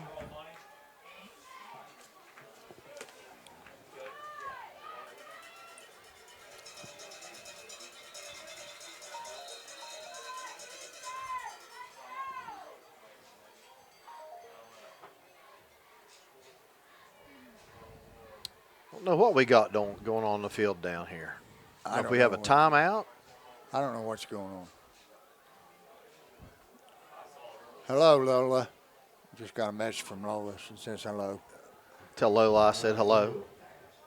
And Rob Jones. I want to give a shout out to Rob Jones. He's our pastor down at Beulah Baptist, and he's always watching on Friday night. Hello, Rob. Hope you're enjoying the game. We got a good one on our hands. Dragons lead 8-0 with 7:35 to go in the third quarter. Oh, better shout out to Rob's wife, Debbie. She's a Chesapeake gal. Well, we got a huddle down here. I don't know if we have bad weather or. I don't know. Surely not. I didn't see any thunder or lightning or anything. I don't know. Maybe we ought to open the window. I don't know what they're going to do. They got the AD out there, Jeff Gorby. I think we're going to continue to play.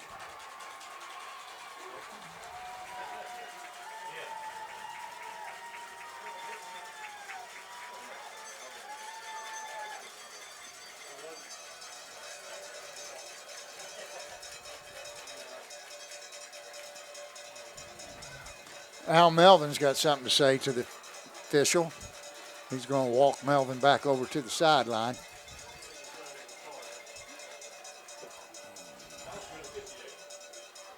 Well, I'd still like to know what we have going on here. I don't know. I can't figure it out. The Trojans are going to come out with that 4 receiver set, this time to the left and 1 to the right. Empty backfield, Drew Rowe. But the referee is still having a chat with Melvin over here near the Dragon sideline. And I don't know what's going on. But here we go.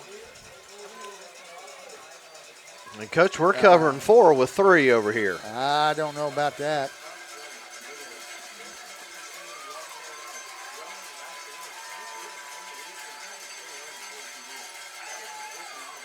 Going to run a little pop pass. Number 43. I think it's 40. No, it's 45. Bo Hammond. They lined him up pretty close to the tackle, and they had 3 receivers right. So that kid was covered, but we didn't do a great job of staying with him. So it looks like Portsmouth made an adjustment to go with 4 receivers to one side and 1 to the left, and leave Drew Rowe in the backfield all alone, where he's dangerous no matter where he is. This time he's going to have a back to his left, which is Hammond. Twin receivers right and left. Second down and about 4 to go. And there's a snap. Rowe takes it, and he's met in the backfield by IHOP. Casey Hudson wrapped him up for no gain, maybe a loss on the play. He's going to bring up 3rd down and a long 4. Now, Coach, they can still get a first down. Yes. They can get a first down just inside the 1 yard line. Well, this is 2 down territory regardless. Oh, regardless. You're right. On a night like tonight? Yeah, and it's 8-0. You know they're going to go for 2 if they happen to punch it in. 5:55 on a running clock. Dragons leading 8-0. They've got 3 trips to the left, twins to the right, empty backfield. Now we got a timeout for something. Timeout, Portsmouth. Trojans going to take a timeout. 5:45 to go in the third quarter. Big down coming here, Coach. But like you say, it's probably 4 down territory. Definitely 4 down in the conditions we've got tonight. And I think if they score, they go for 2. Right, and the score on the clock would dictate 4 down territory. You're not going to leave it down here. Be a good time for a goal line stand. Absolutely. Absolutely. Or for a fumble or a interception. Yeah, pick.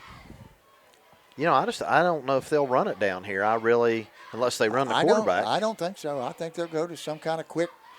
They might go for that hitch pattern again. And well, like I said, they go those quad receivers, and they threw the pop pass, and that inside receiver coming off the line of scrimmage didn't get touched by anybody. That's why he was so wide open. right. Yeah, I had a linebacker covering him, so didn't have anybody up to bump him. Okay, here we go. 3rd down and about 4.5 yards to go for the Trojans. They're going to come out and twin receivers right, twin receivers left. Trips left. Trips left. Rowe in the backfield by himself. We got motion from the right. Now we have 4 receivers to the left. He looks left. And now he's going to throw a little pass over the middle, and it's broken up by number 27, Steeler Leap. Comes out of the left side or the right side of the end zone and sprinted hard to his left and knocked that ball away at the last second. So it brings up 4th down and 4.5 for a 1st down and 4th down and about 6 for a touchdown. Now this is a big play here. Big play of the game coming up right here. Might want to check this quarterback here, Coach. He's in empty backfield again. Trips to the left, 2 to the right. Could be a quarterback draw. He looks, now he ducks, and he's taken down! Taken down! I think that is Xander Schmidt.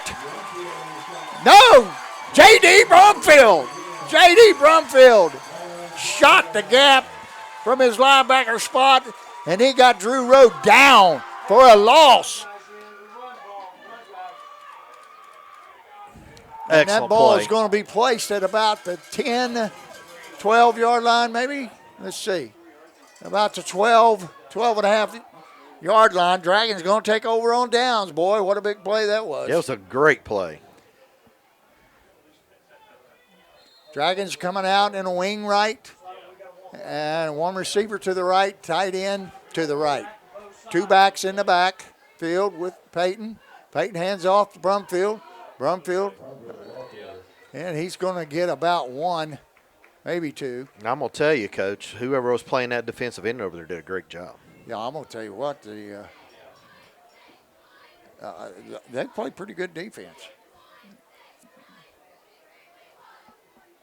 I don't think you can be 6-0 just being an offensive team. They've got some kids that can run to the ball, and they got some kids that can tackle. Well, you can win games with offense, but you can win championship with defense. You know Attaboy. that. Good teams play good defense. In there 4-4, 3 deep. Dragons, same set. Hand off to Brumfield. He's got a hole. He gets through, and he's up to about the 20, 21-yard line. He's going to be about a yard short of the 1st down. That's going to bring up 3rd down and 1. Ball sitting on the 21. He's got to get to the 22 for a 1st down. And, Coach, again, that's our old slot with this would be pistol. good. This would be good. Get the ball out here at least.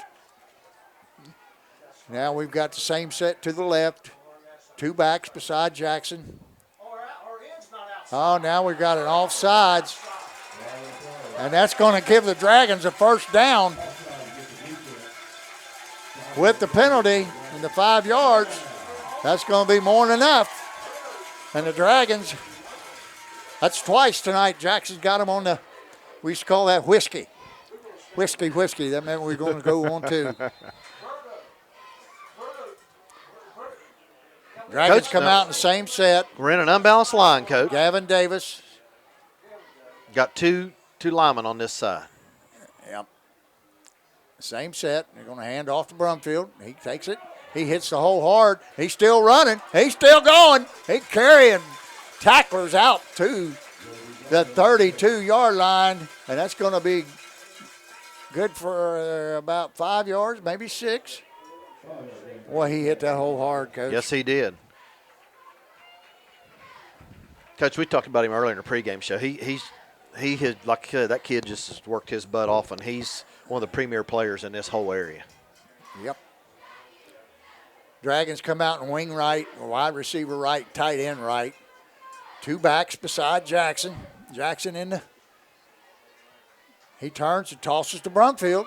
And a great play by number, I think that's 40. Steeler Elite missed a block right there, Coach. 40, number 40.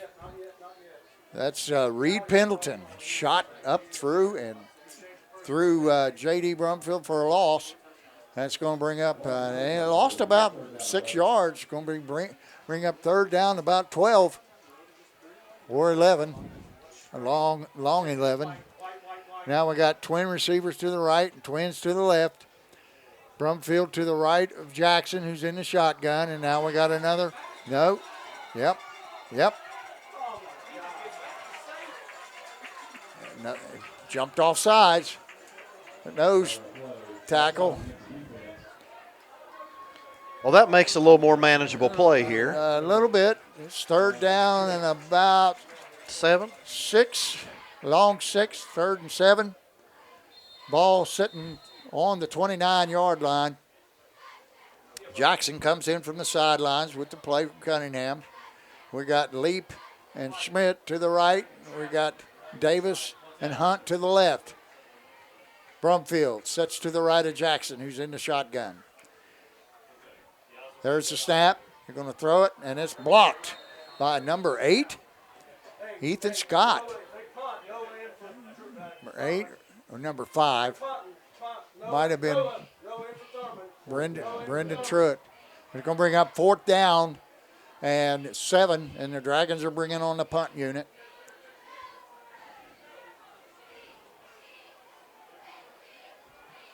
Snapping for the Dragons, number 54, R.J. Ward. We got that wide right punt. Good snap. Kick is out of bounds at about the 50-yard line. Punt game has not been very good. I don't know, Coach. When I hear that sounded like that ball was just full of water. I don't know if you heard it, but it's going to be actually at the 48-yard line of Portsmouth. Pretty good starting position.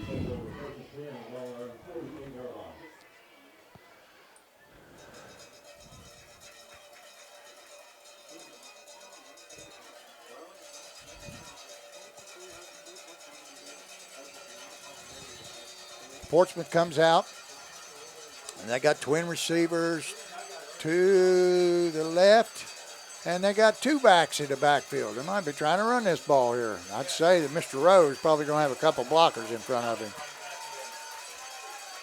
And he hands it to the tailback, and he's not going far. Matter of fact, I don't think he got back to the line of scrimmage. Matter of fact, they're going to. Coach, as so far this game, I think the only positive yards they have running is with the quarterback. I don't think anybody else has gained any yards. Right. Well, they're going to lay it right at the line of scrimmage. It's going to be second down 10. Ball sitting on the 48. Riley Kazee on the tackle for the Dragons.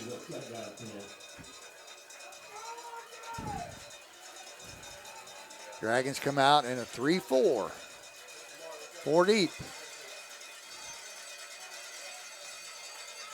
Twin receivers right and left. Snap.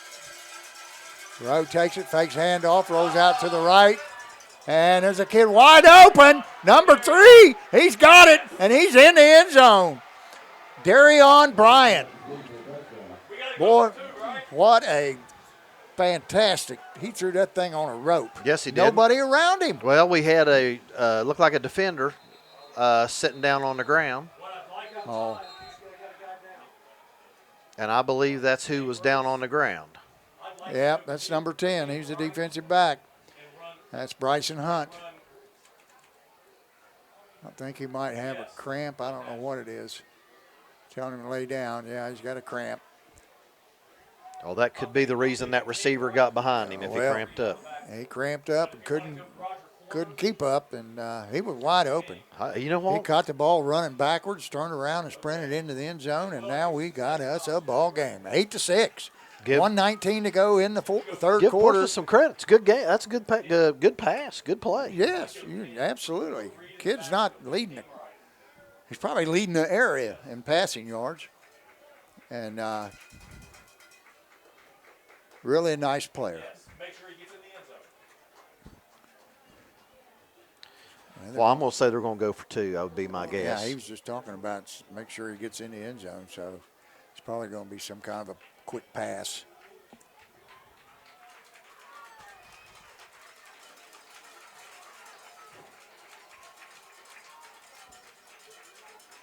Yeah, they're going to put the ball on the left hash. Which I wonder if that means they're going to roll right. I think you got a pretty good idea. They're probably going to roll right, and if he can't find anybody, he's going to tuck it and go. We got three receivers to the right. And no, it's going to be Twins right, 1 receiver left, 2 backs in the backfield. Takes a snap. He rolls right. He's looking, and he's in the end zone. Nice pass and catch there. Number 49 or 45, excuse me, Bo Hammond on the reception there, and he turned and just got into the end zone. And now we got us a tie ball game with 1:19 to go in the third quarter. Dragons 8 and the Trojans 8.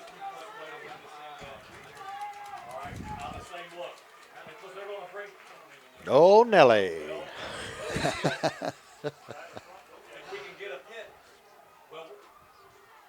Wow.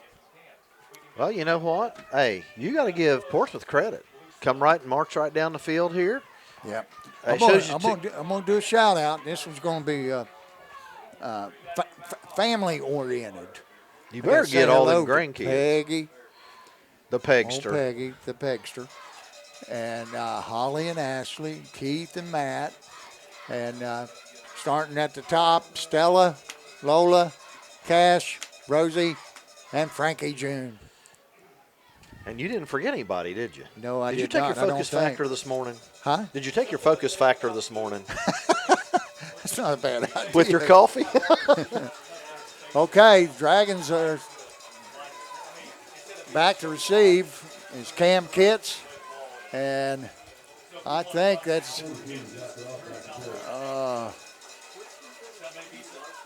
Xander Schmidt. And in the middle is Zion Martin. Number 42, Zach Roth kicks it off high, deep, right down the middle. Goes to Xander Schmidt. He hits the hole hard. He's got some room. He's got to make one guy miss. He's still on his way. Touchdown, Dragons! I don't see any laundry. I don't see any flags anywhere. Man, is that kid fun to watch. Or was that Steeler? Was that Steeler? Or was that Xander? I believe that was Xander Schmidt.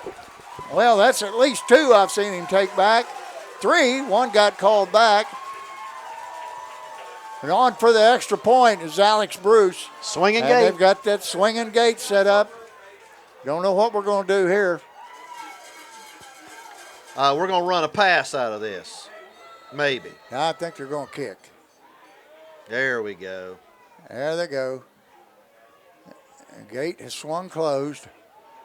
And now the Dragons are set to kick the extra point. Let's see how Mr. Bruce does And with his here's footing. Kick is up and good. Good snap, good hold, and a good kick. And the Dragons go right back out on front, 15-8, 1:06 to go in the third quarter. Man, what a ball game. I love it. Well, I'll tell you what. Didn't take long to score. The offense wasn't even on the field. Hey, There's nothing like special teams. That's right. scores, Hey, brother. Coach, there's 3 parts to the game. You've got your offense, defense, and your special teams. And that was pretty special. That was. Man, he hit that hole hard over there. Well, but I And just I like. knew he had a chance, but I thought that guy was going to catch him and run him out of bounds there, he deep in just their kinda territory. Kicked that But into an extra gear right yes, there. he Did you see did. that? Man, that guy's got about 6 gears, I think. And I'll Xander tell you Schmidt. what. That was Darion Bryan. I think that he got by here at the very end. I think that's who that was, and he's played a heck of a game tonight. Yeah. Quick kid, made several good tackles. Darion Bryant. Darion Bryant. All right. Trojans got their work cut out for them again. As we approach the end of the third quarter, 1:06 to go. Dragons return to kickoff. Take it to the house. Number 8, Xander Schmidt. How many yards was that, Coach? Oh, I would say somewhere around 70, maybe 80. I think he caught the ball around the 20. We'll have to ask our top-notch stat man, Tim Stevens, who's in the next booth. Bruce approaches the ball, kicks it deep down the middle, and it's taken at about the 10. And he is smothered under at the 25-yard line by number 3. That's Zion Martin.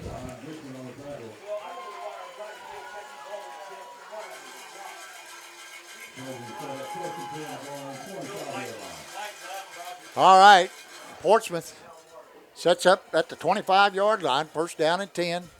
Now they need to answer. The Dragons.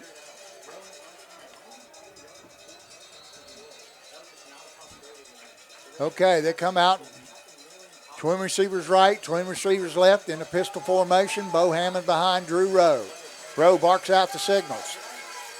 He takes a snap, it bounces on the, and then he passes out to the sideline. It's caught, and oh my. That was to number 2, or 3, Darion Bryant.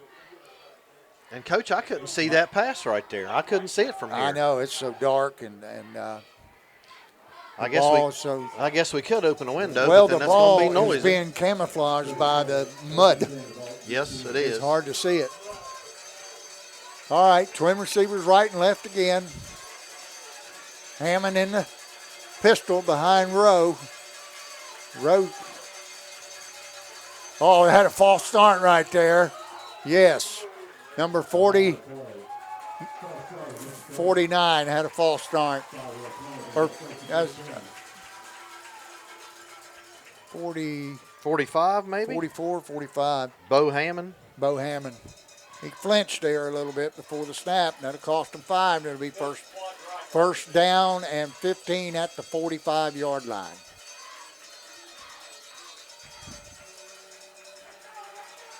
Portsmouth comes out. They got trip receivers to the right, 4 receivers right, and 1 to the left. Empty backfield. Rowe barks out the signals.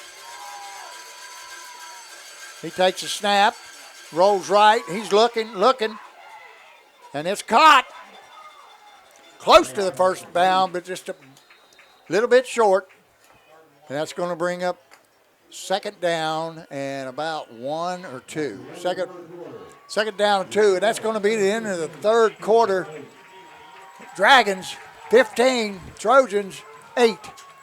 Man, we're in for a dandy here in the fourth, Coach. Hey, and you know what? Last 2 series, Portsmouth has moved the ball right down the field. Well, they're starting to get a grip on the ball, and the receivers are making good catches, and they're starting to get a few yards after the catch. It's just what we expected on a dry field, but they're starting to get it together on this muddy turf here at the Concrete Palace, also known as Jim Mayo Memorial Stadium.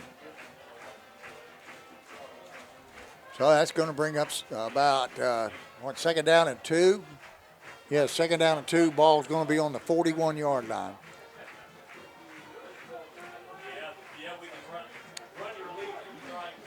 Well, we talked about it earlier. I told you I thought it was going to be a low-scoring game. I got to give a shout-out to one of my buddies over there keeping the change. That's old Rusty Smith. Rusty Smith. Yeah. Him, his wife, Krista, his daughters, Amelia and Baisley, and his son, Braylon. Hello, I know you're watching. So that brings up second down and a long 1, a short 2 for the Trojans. Ball resting on the Dragons' 40 1.5 yard line. Need to get to the 40 for a first down.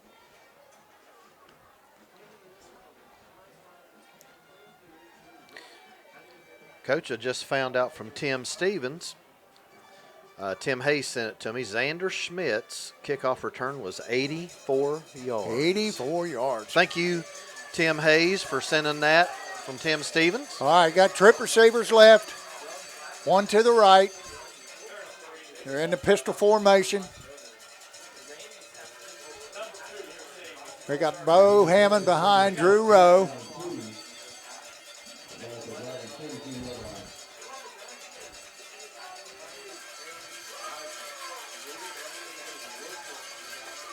Rowe takes a snap, and he's going to run straight up the middle, and he's going to run for the first down.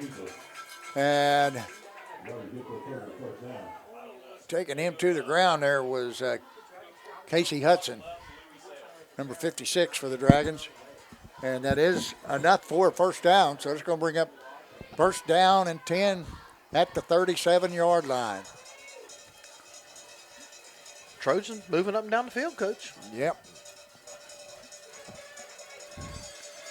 Now we got quad receivers to the left. 4 to the left, 1 to the right, empty backfield. Drew Rowe barking out the signals again. He takes a snap, and he rolls to his left. He's looking. He dumps it off over there to Bo Hammond, and he's met for a minimal gain of about 3, maybe less. It's going to be second down and about 8 yards to go. 2-yard gain on the play. Dragons got to stiffen right now.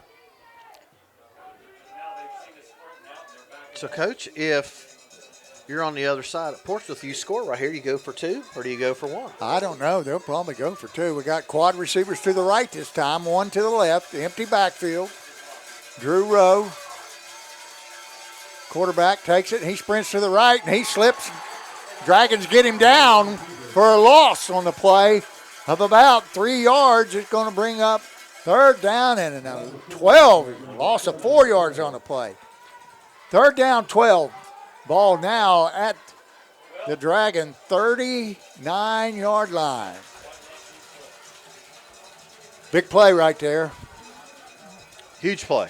That was. A big play right here. 2 down territory. Get some of it on this down and come back and get the rest of it on All 4. right, they got twin receivers right and left. Pistol formation. Rowe takes a snap, fakes handoff, sprints out to the right, and it's caught. And he's going to end up close to a first down, and he's brought down. Nice little dump off there. I don't know what his number is. I can't see for the mud. And it's going to be a first down. It's enough for the – they picked up about 15 on the play. A really nice play. Yes. Nice little dump off. Thought he was going to slip and fall. Ball's on the right hash. And we've got first down and 10. Ball at the 25-yard line of the Dragons. But trips left this time. Pistol formation, 1 receiver right.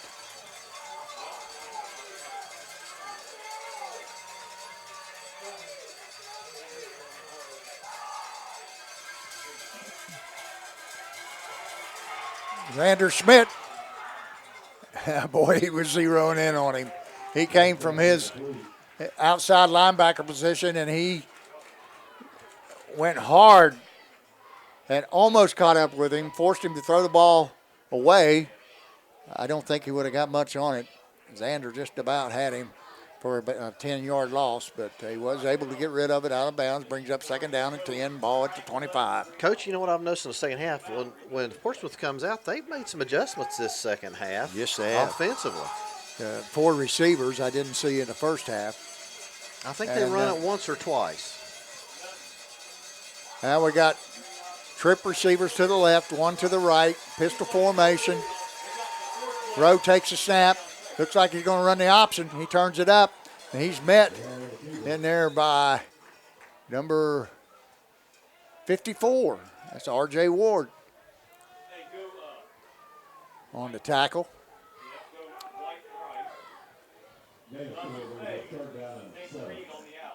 And 75 comes in for the Dragons. That's just Justin McKee.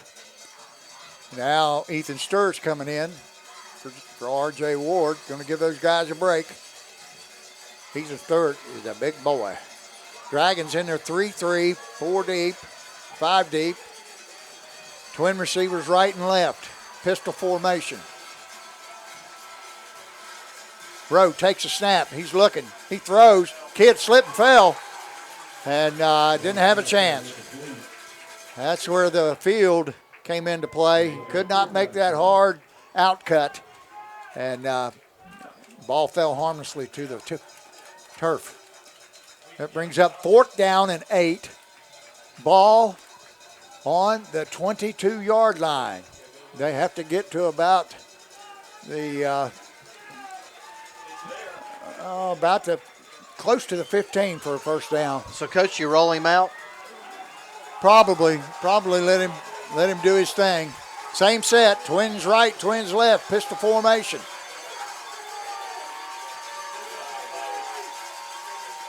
Rowe takes a snap. He's sprinting left. He's looking. Now he throws deep. And they called interference on Steeler Leap in the end zone. That's going to be a 15-yard penalty and automatic first down.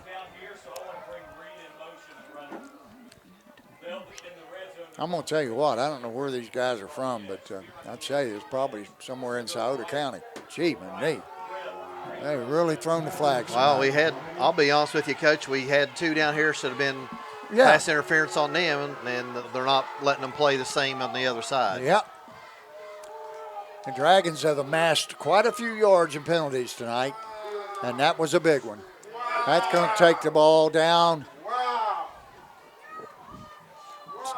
to the 10-yard line. 10-yard line. It's going to be first down, and we got some pretty. That's going to be at the 11-yard line, Coach, because they can still get a first down at the 1. So, big penalty against the Dragons. 8:45 to go here in the game. Dragons leading 15-8.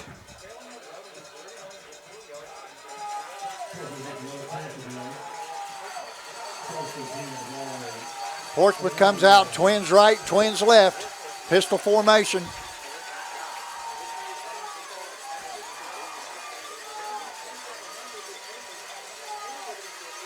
Rowe takes a snap. He looks. Now he takes off, and he's met after about a 1-2 yard gain. He's met in there. I think that was a designed run. I think it was a little bit of quarterback draw.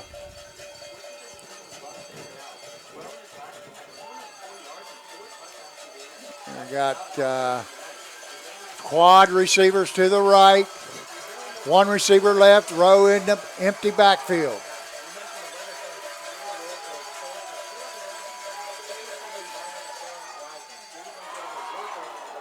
That pass is intended for, I think that is Bryant. What number is that? Is that Cam Kitts? I can't tell for sure. I think it's number 3. Yeah, that was intended for Bryant, but it's broke up. And they'll bring up 3rd down and 8.5 yards to go for the first down. 3rd down and about 9 or 10 for the touchdown. We got 2 backs beside Rowe in the backfield. One of them now goes in motion, sets up twins right and left. Rowe fakes it. Now he's going to run a screen pass over here, but he's going to be corralled. Oh, great job. That's old Casey Hudson, old high hop. He stayed right with him. Kid tried to juke him, but Hudson stayed right on his belly button and threw him down for a big 6-yard loss. It's going to bring up 4th down and 14. And The Trojans are going to go for it. 7:25 to go in the game. And they come out with trip receivers to the right, one left. They're in the pistol formation.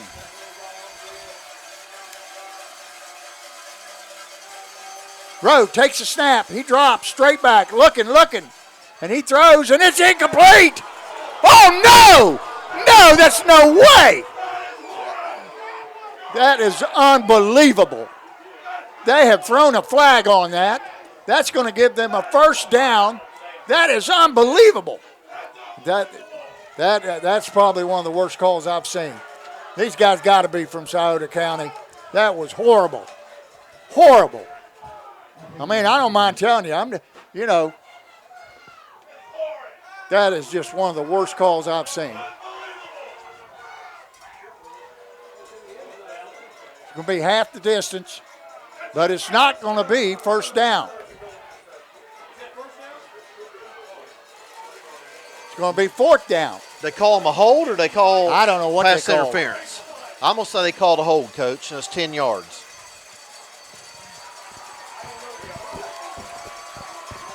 Well, the Dragons have another chance to keep them out of the end zone here. Fourth down, about 6. Trip receivers to the right, 2 to the left, empty backfield. Now we got motion to the right, 4 receivers right. Rowe, he drops back, and his pass is caught and incomplete. Knocked out of the hands. Xander Schmidt on the breakup. Kid had it, and Xander knocked it right out of his body. What a play. Man, that kid has come to play tonight. He is fun to watch. He is. The Dragons are going to take over. First down and 10. They got to protect the ball down, Coach. Ball security is of utmost importance. 6 minutes and 54 seconds. The ball resting on about the 7 or 8 yard line. Especially on this end of the field, Coach. We don't want to turn over and give them a short field. Oh, no. If we don't do anything, let's get it out a little bit so we could at least punt it down past the 50. But our punting game has not been very sharp tonight, I can tell you that. Now, somebody called timeout. Don't know who it is. I believe Fairland called the timeout. We got somebody hurt down there, Coach. Who we got hurt? Well, nope. Thought we had somebody down there on the ground. No, he's wanting the team to move back behind the 25. You can't go past the 25 in the bench area. So that was quick, whatever it was. The Dragons are out in the huddle. And ball resting on about the 8 yard line or 7 yard line. First down and 10. Dragons come out. Yeah. We got a wing to the left. We got unbalanced left. We got 2 backs in the backfield. Jackson takes the snap and he hands to Brumfield. Brumfield up the gut for a big 10 yard, 11, 12 yard gain. First down, Dragons. ISO. I love it, Coach. Let's run it. You know what? Run it right at them. Hey, that's old-fashioned football. That's you and me right there. Man, when you got a line like that, you got a back like that, line up and play a little bit of smash mouth football. Peyton Jackson comes in with the play from Coach Melvin Cunningham. Dragons break the huddle. They come out in the same set. Same set. 2 backs in the backfield. We're going to hand it this time. No, we're going to keep it. Peyton Jackson, he's not going to get anything there. Defensive end did a good job, stayed at home right Yes. there. And he's going to be dropped for a loss on the play of about 1.5 yards. You're going to bring up make a 1 yard. Second down, 11 yards to go for the first down. Dragons need to push it out of their territory just a little further. 6:06 to go in the game. Clock is running. Second down, 11. Dragons break the huddle. We got 1 receiver right. We got a wing right with a tight end right. 2 backs in the backfield. Good snap. J.D. Brumfield right up the gut for about 4 yards. Bring up about third down, about 8.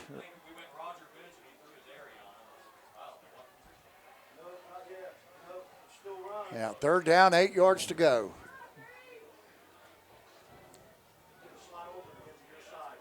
And we got Gavin Davis wide to the right. Steeler leap in the slot at the wing. 2 backs.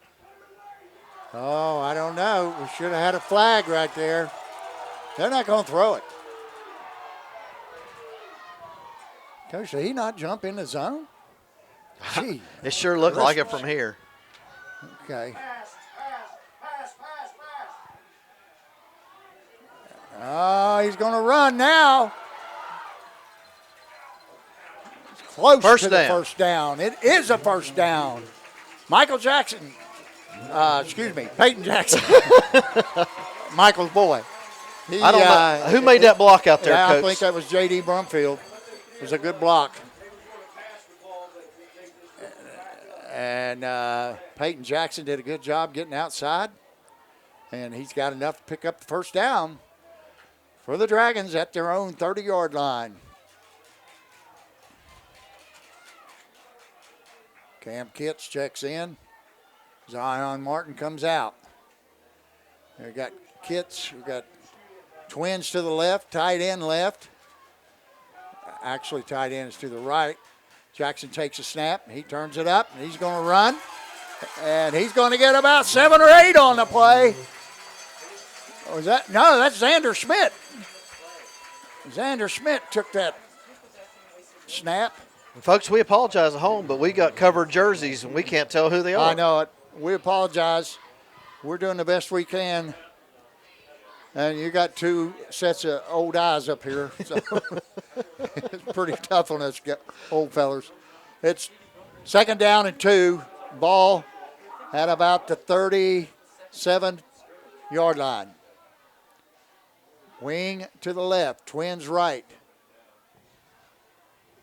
Jackson takes a snap. And he rolls to the left. That's not Jackson. I believe that's Xander Schmidt. Are going to have a hold, Coach. Jackson? What? Or face mask, I'm not sure. There's some kind of weird call out here. Where's the flag? I don't even see the flag. It's right there on Holy the other moly. hash. Personal foul, face mask on Fairland. Of course. Gee, many Christmas.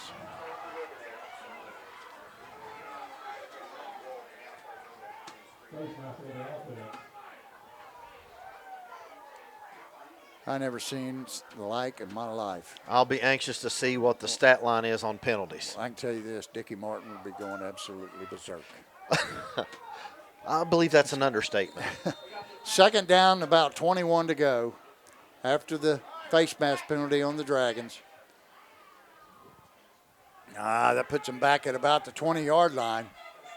Now we got trips to the right. Now we've got, what we got now? 1, 2, 3, 4, 5, 6, 7, 8, 9, 10, 11, 12 guys on the field. Dragons got 12 men on the field. Yeah, the big tight end didn't come out. So that's going to send them back 5 more. Second down, about 25 to go. Oh, 2:58 to go in the game. Trips to the right.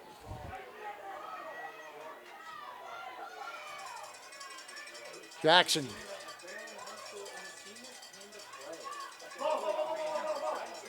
Oh, we got a fumble on the play. I don't know who got it. We'll see. I think Jackson recovered it. It was a bad snap. I don't think it ever got back to him. So now the Dragons are going to be forced to. No, it's third down. Third down and about 25 yards to go. And Coach, I'm going to step next door and see if I can find out what those penalty yards are. Go right ahead. It's not going to be pretty, I can tell you that. Dragons been flagged about every other play here in the second half. 2 minutes, 28 seconds to go in the ball game. Dragons leading 15-8.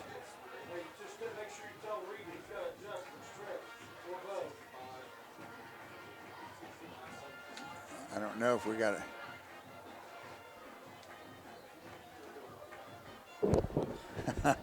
All right, here's Dave with the bad news. Fairland has been tagged 7 times this half for 65 yards. Well, and I'm not saying that's some of gotta those be aren't close to deserved. over 100, though, if you count the first half. I guarantee it's over 100 for the first half. I mean, for both halves combined, I guarantee it. Yeah. Well, I got a big third down coming up here. If they could just get it out about, I don't know, 10, 15 more yards, there'll be a punt occur, but that's going to happen in the slush. I'm going to tell you that, in the mud. And folks at home, this field has gotten a lot worse as the game has gone on. Okay, Dragons come out with twin receivers right, twins left, and make it trips to the right and twins left, empty backfield. And, Coach, Portsmouth has nobody in the middle of the field, deep. No one. Good snap. Jackson drops back. He's looking. Now he tucks it, and he's going to throw it, and there's a wide. Oh, it's picked off. Oh, man. Steeler leap wide open again, but Jackson just couldn't get it out there far enough, and it's picked off. 2:18, Coach, on the clock. I think that was short field. Darian Bryan again on the play. So we got 2 minutes and 18 seconds, and the Trojans are going to take over on the Fairland side of the 50 at the 44-yard line. First down and 10, Trojans. Man, oh man, this has got the markings of a great ending. I don't know which way, but it's the Dragons have got to tighten up their D right now. We got twin receivers right and twins left. We're in the pistol formation. Hammond behind Rowe. Rowe barks out the signals. He takes a snap and he rolls to the left. He looks. He throws out the sideline and it's dropped out of bounds. That was number 80, Jaden Duncan. Tell you what, Coach, they do a lot of flooding on one side or the other to try to get the guys, get you outnumbered. Yeah. Clock stopped. 5 seconds went off. That was it. Second down, 10 yards to go. Ball resting on the Dragon 44-yard line.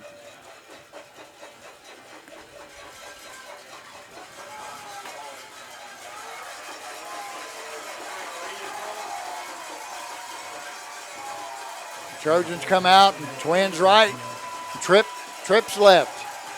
Empty backfield. Drew Rowe barking out the signals. We got motion. He's going to roll to his left again. He's going to throw the same pass. It's going to be out of bounds. There's no way he caught that in bounds. Gee, money, Christmas.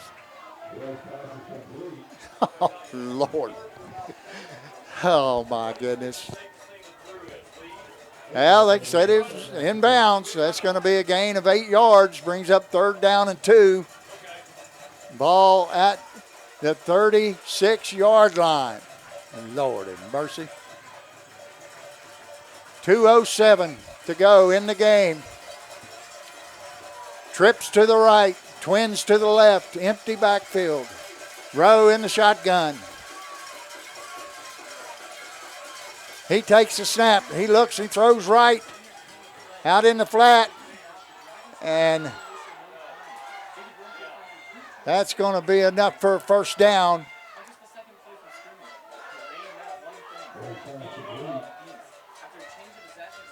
And Coach, we had a blitz on that time off this side, and they just found the open spot. That's going to bring up first down and 10 for the Trojans. Ball on the 30-yard line. 2 minutes to go. Exactly, 2 minutes to go in the game. Trips to the left, twins to the right, empty backfield. We got motion to the right. We got a quick slant to the right. And it's off target. Incomplete, brings up second down and 10.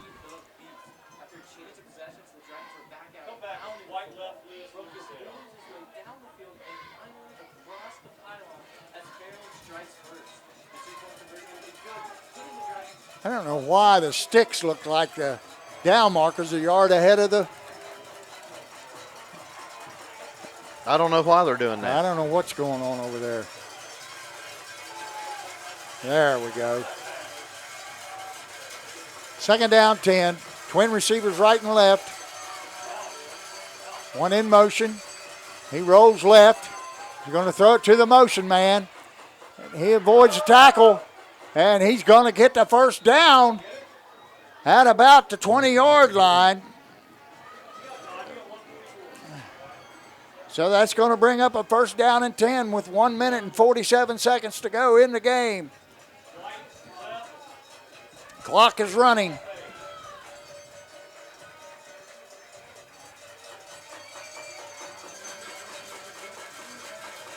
Portsmouth comes out, Twins left, Twins right. Pistol formation.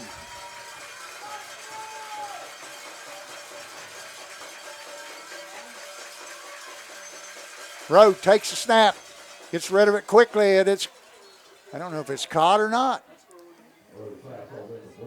Incomplete. Incomplete pass. Folks, it's hard to see up here where we're at. Little go and out pattern, and brings second down and 10, ball at the 20.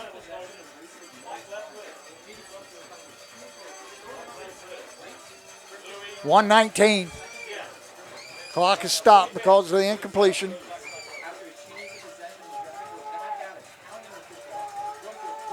Portsmouth comes out, Twins right, Twins left, pistol formation again. We got motion to the left, and he rolls to his left. He's looking, and he throws deep down the middle. He's wide open in the end zone. Touchdown, Portsmouth. What do you want to do? Big Now, decision big here. decision here. We're going to kick the extra point, or they're going to go for two in the win. Who has momentum right now? Huh? Who has momentum right now? Oh, really? Portsmouth. What I would call would be empty left. So what you're looking at here, Coach? Well, this is, do or die. When you get it in, you're probably going to win. Unless they kick it to Xander Schmidt. And then you're going to call timeout and talk it over. That's good. That's smart. 1 minute, 12 seconds to go. So in the here's game. what you got to think, Coach. So consider this, you're coaching. Okay, you've got somebody snapping the ball. You're going to be down in the mud. You got a holder that's got to catch that ball and get it down. Then you've got to get a kicker that's got to get his plant foot down and get his other foot underneath the ball to get it through. Well, I think, what's the old saying? You go for a win on the road and a tie at home? I believe that's what I've always heard. Well, I think they're going to go for two, and they're probably going to row out. And if he can find a receiver, then he'll let it fly. If not, he's probably going to take it and go. I think they're going to flood. I think they're going to flood aside and try to get somebody open. Tell Drew this. After he goes in motion, his first look is green. Tell Reed to find grass or look for Okay, we promised you a good ball game, and I don't know how I can get any better. This great, it's Unless been a we great ball game. Make a big stop right here. It might be a little better for the Fairland Dragons. And if we get a 2-point conversion, it's going to be pretty good for the Trojan fans. That's right. We got a packed house here tonight on the Fairland side. Probably the biggest crowd of the season. Well, we've only had 2 games. I know it. And this is the biggest. And folks at home, we're both out of our seats. I know it. We're both This doesn't up. happen very often. The 2 old codgers are standing.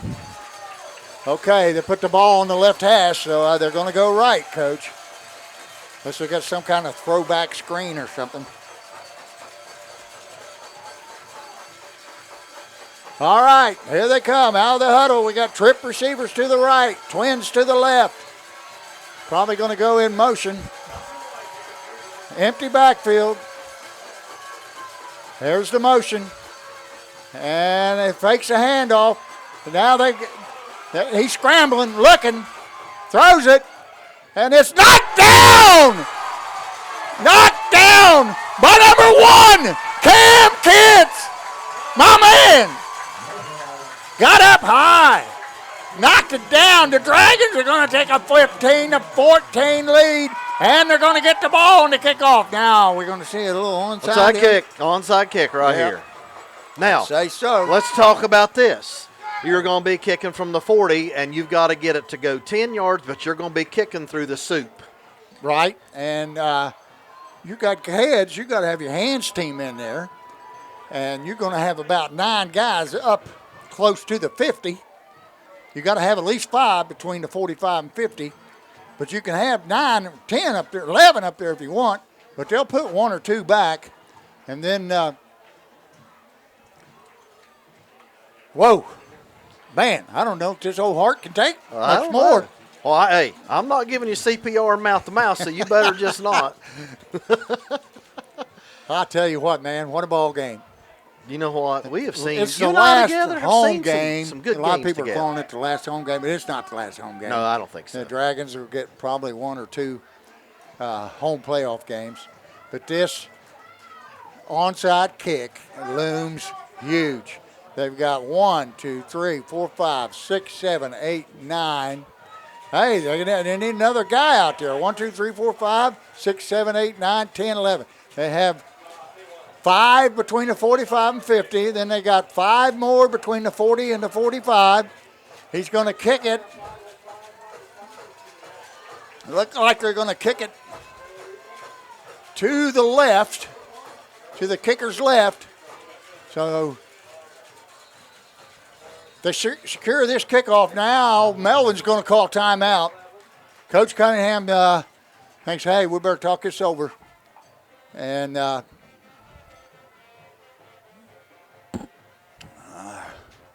he's got the kickoff return team around him. Now everybody joins in the huddle. Man, what a ball game.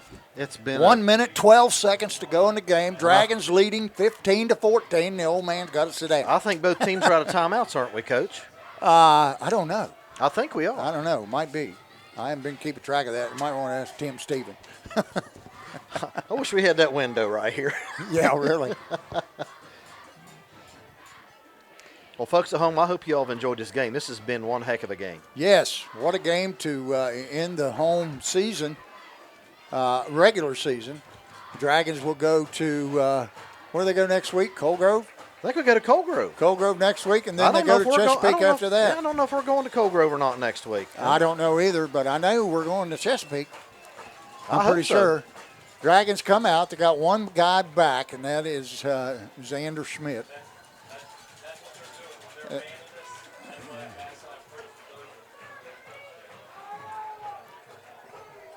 Yeah, they might try to pooch it. Well, now they went from 6 on one side to even 5. So let's see if they're going to kick this way. I don't know. I believe they're Number going to kick 42, Zach Roth approaches it, kicks it, and it's covered up.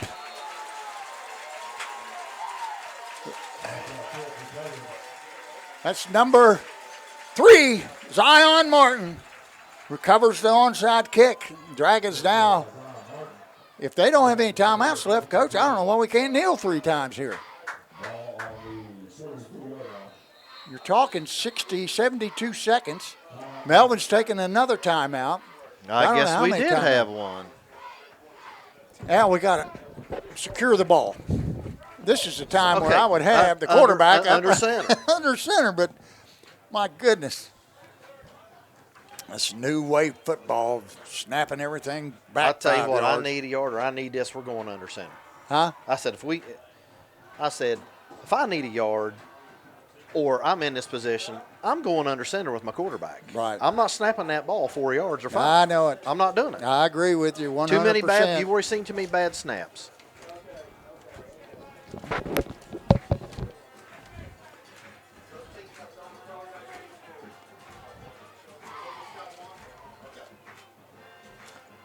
What we got? Timeouts? Okay, I've been corrected on the timeouts. What we got? Tim says Portsmouth has 1. What about the Dragons? Dragons are down to none. Okay, Dragons are out on the field. They've broken the huddle. and everybody's pretty tight. Looks like they're in the victory formation here, Coach. They got two backs up behind the guards, Zion Martin, and I think that's JD.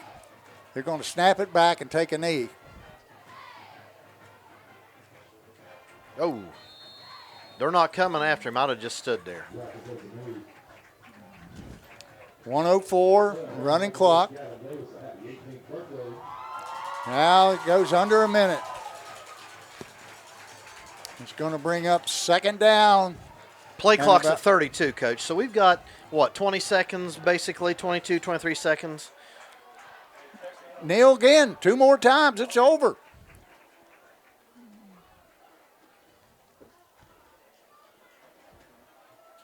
Same, call this victory formation. One back behind Jackson. Takes a snap, goes down to a knee. 26 seconds, and I think that's it. Portsmouth must have been out of timeouts. And the Dragons are going to come away with one of the biggest victories in the school's history. You know, they beat another team a division higher than them. They're going to garner quite a few points because the Trojans were undefeated until now, and there's the clock, and that's the game. And what a game it was. Thank you, yes, Tim Stevens. Tim Stevens covered the game. And teams are meeting at the field, midfield. You know, Coach, here's what I'm going to tell you, too, again. This was a heavyweight clash. Oh, yes. This is the Thriller in Manila. That little Muhammad Ali and George Foreman. I don't know how many people out there old enough to remember that, but most of them will. I remember that. Man, what a ball game. Dragons come out on top, 15-14 in a barn burner. That was a really now good the team game. is sprinting down the end zone. Do a little celebrating with the student section. A lot of white out there, Coach. A lot of white. Mr. Carper's getting ready to get the band. They're going to play the alma mater down there. That's tradition we started. I think when I was coaching, I think we started doing that. I don't know. Did you do that? I don't remember. No, we didn't have it. I think that's something we started when I was coaching. Oh, good for you. That's a good thing to do. I love watching Ohio State do it and Notre Dame. That's where we got it from. Yeah, you know.